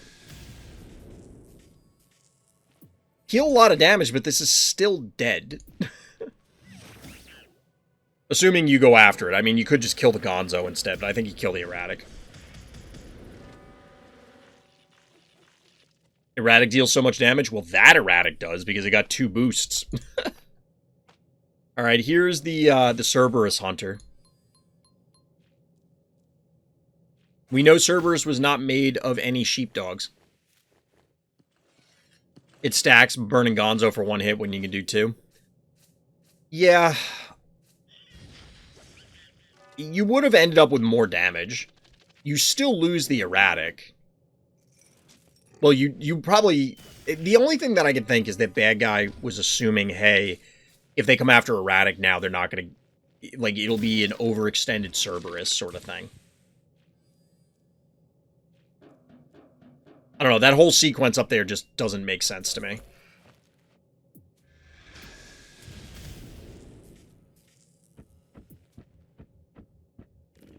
Gator body blocking for that Erratic. Little blinky action. I mean, I'm with you, DT. That I don't know what the hell was going on up here. It seems weird. I'm not opposed to singular hits with Gonzo when you juice things, but like there are certain circumstances where that's valuable. I don't know that that was one of them. Panic points go back to even. The funny thing is I think this Cerberus is just going to tank out the poison. Like, the thing with connecting with sheep onto Cerberus is you want to pop it and then kind of just walk away. So that you can't leech an enormous amount of life by continuing to interact. But I imagine bad guy here is just thinking, oh, well, I can just keep pressuring. Maybe they can. That Cerberus is beat up. 2 keys remaining for our hero, 0 for bad guy. I mean, the sheep is clearly dead.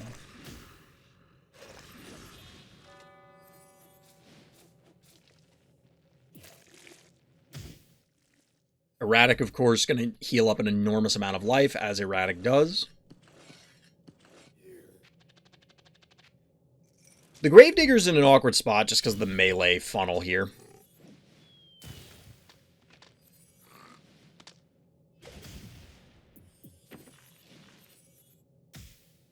Tanked the poison out. Shocker.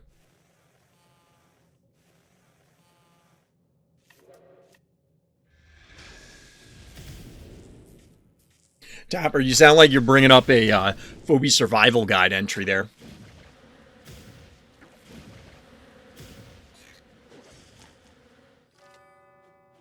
Chat, I'm getting like a really weird deja vu feeling out of this game. I don't know why, but like this setup right here. Also, look at Creep right now.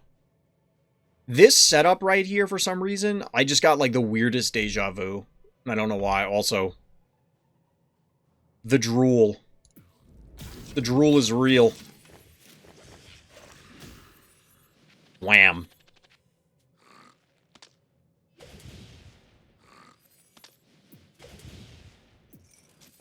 Okay, I knew from the notes that we were going to get a beatdown going on the heart, but like, is our hero really going to be able to heart rush this? Not going to have much more time. I mean, the Cerberus is toast. Alright, DT, we'll take a look next. Blinky is an evolved Morty without the skull hat? What? Paddles! With the takedown, the irony.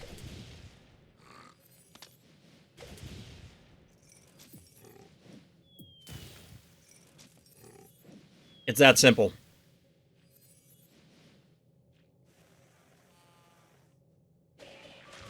Yeah, Murder Wing makes more sense for that. For Skull Hat than Blinky. I was very confused.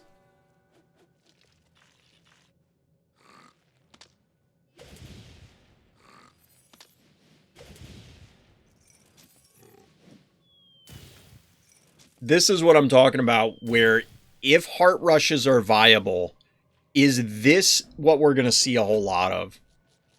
And I don't know that that's something we want. I don't know that that's something we want. Part of me says, yes, allow for heart rushes to be a reasonable tactic. And there's also, hey, bad guy just ignored the bottom for like 10 turns, so that's on them, and that's true. But there's an element of, I think most people would agree that their games sometimes can drag, and that the game length should probably get sped up. Do we want it where it's just, okay, send 1 or 2 phobies and just beat on the heart until it dies? I don't know. But GG there, Renamon. Alright, we got another DT game coming at you. Probably our last game for this particular evening. Only pin game on Biff's Room played today. Welcome to the new meta. Alright, let's see what we got. It is, in fact, the Numbskull opener. I thought DT was memeing us, but we got a Numbskull. What level is DT's Numbskull? It's a level 16 Numbskull, so, like, this is not an insignificant amount of health, especially on a 1-drop. What adds more health baseline, Numbskull or Boomer?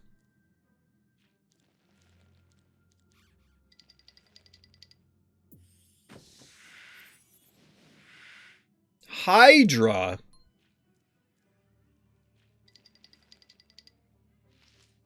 Alright, so bad guy has a number of options here. What? I was going to say they have a number of options. That was absolutely not the one I was thinking of. Glob is the response, and to be honest, I don't hate it. 1 movers into Glob. Glob seems like a decent way to respond. What is DT's response, aside from banking to 5? It's going to be Dozer, right? You even have Dozer, DT? Little snowballage. Down goes the cat. Numbskull and Boomer have the same HP? Interesting. Very aggressive Numbskull. Aggressive Henrietta also. Repeller. Repeller. Okay, timeout. Since DT's in chat. So, this is something that I think is cool about Phobies. That works if you have a big collection. This sort of play does not work if you're talking small collections. What am I referring to here? DT's opener was weird, right? Probably confused the hell out of bad guy. The bad guy said, oh, well, you have 1 movers. I'm going to respond with Glob. Because Glob is pretty good into especially melee 1 movers. Then DT says, oh, you think you're being cute with Glob? I'm going to go with Repeller, a ranged boop, which will then just dislodge the Glob on top of being able to poke at it. Like, you see the back and forth of pick, counterpick, then counterpick your counterpick. And I think that's really cool. I think it's something that could be very unique about Phobies, but, as I mentioned before, it does open up the risk that, A, if you just don't have certain answers, you're at a disadvantage. It's always going to be true, but that's not a feel-good moment. And B, depending on how rock, paper, scissors those answers are, that could be, like, catastrophically bad. Where it's just like, oh, well, you did this, so I just lose.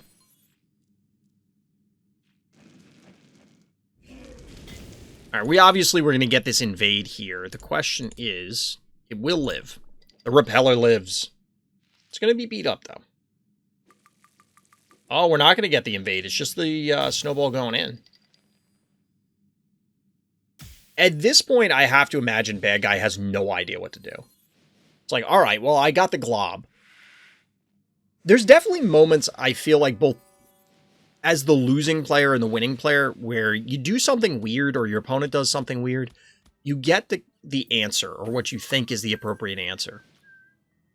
And you're feeling okay. And then they one up the weird. Because it's like, you did something weird, I'll respond with a weird thing because this seems like it's a good answer. And then they one up your weird. And then it's so weird that you can't out-weird them anymore.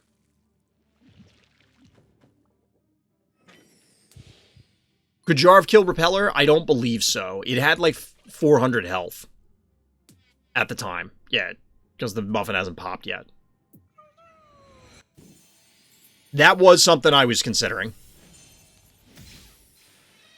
Because there was going to be the fire damage as well, but like, it's just not quite enough.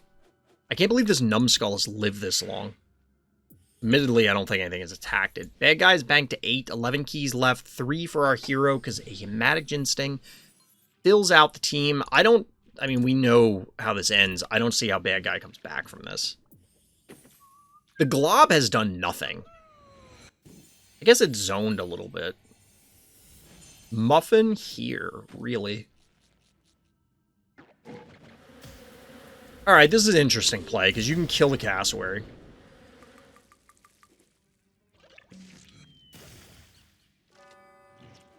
I was about to say, you need to glob here. Like, bad guy has to go in, because they need to make something happen. This was a good response.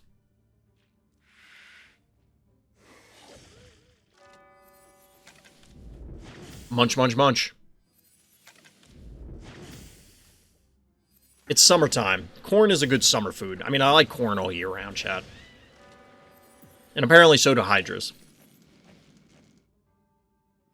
Snowball to immediately reapply pressure. This is a cool game, DT.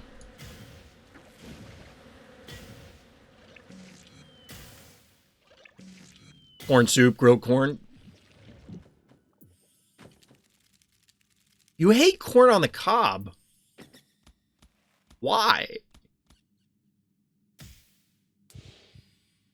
Now I'm thinking about grilled corn. Like, that sounds really good.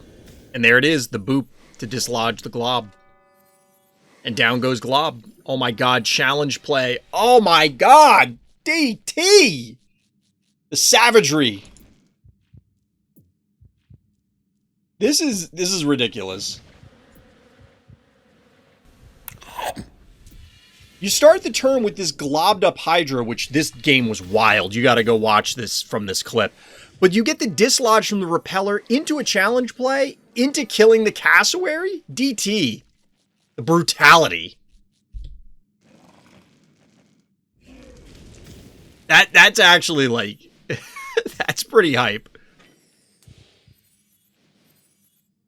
You feel pretty good? That was a good play. Honestly, like I was saying earlier, this kind of feels like a build order win sort of thing. Like, this was a strategic win more than a tactical win. And the difference for me is a tactical win is, oh, well, all the pieces are already on the board. I've already, you know, like, technically your opponent could have seen it coming, but you manipulated them into a misplay with existing tools. Versus a strategic win where I don't know if you were planning on doing this going into the game, DT, but like, it just felt like you had the answer, and you can almost feel through the internet the inability for your opponent to respond to what you were doing. I don't know if it'll work more than one time in a row, but that was pretty cool. Also, I do love that, too, as the finisher, the boop to clear out the space for the Ginsting. That was awesome. That was awesome. Fright Night at the end of the week. If you are... Well, we're just saying this because this will go in the end of the recording. Fright Night at the end of the week, we are maxed on players. However, there is a check-in. You need to check in if you signed up. 2, if you signed up and didn't join the Discord, I'm gonna kick you. You need to join the Discord because that's how we're going to organize the event. We can do the pairings. We can make sure that everybody knows all the rules, and you can ask the questions, and you got to be in there because we can't run the event if you're not there. So, you don't join the Discord, by the time check-in starts, get out of there. So, if you're here in chat and you're one of those people, go fix it. If you're watching this on YouTube and you hear this, go fix it. I do plan on streaming at least part of the event. We're going to play it by ear. Maybe we'll do both days. I don't know. We'll see how tired I am or how tired I think I'm going to be the end of this week. But that's going to do it for tonight, chat. Definitely a lot of fun. I should have been in full screen mode while I was talking about all that stuff. But definitely a lot of fun watching these games. Shout out to everybody that submitted games. If you want to submit your own games, like and subscribe button, description, blah, blah, blah. You know the deal by now. You should, hopefully. Although if you don't know how to submit games, you probably don't. Whatever. I'm getting tired. I'm getting tired, chat. So I'm going to call it a night. We'll be back tomorrow with some variety. Let me know what you want to see me play in the RandomSt Discord. That's going to do it for now. So as always, everybody, thank you for listening. Thank you for watching. And Black Lives Matter.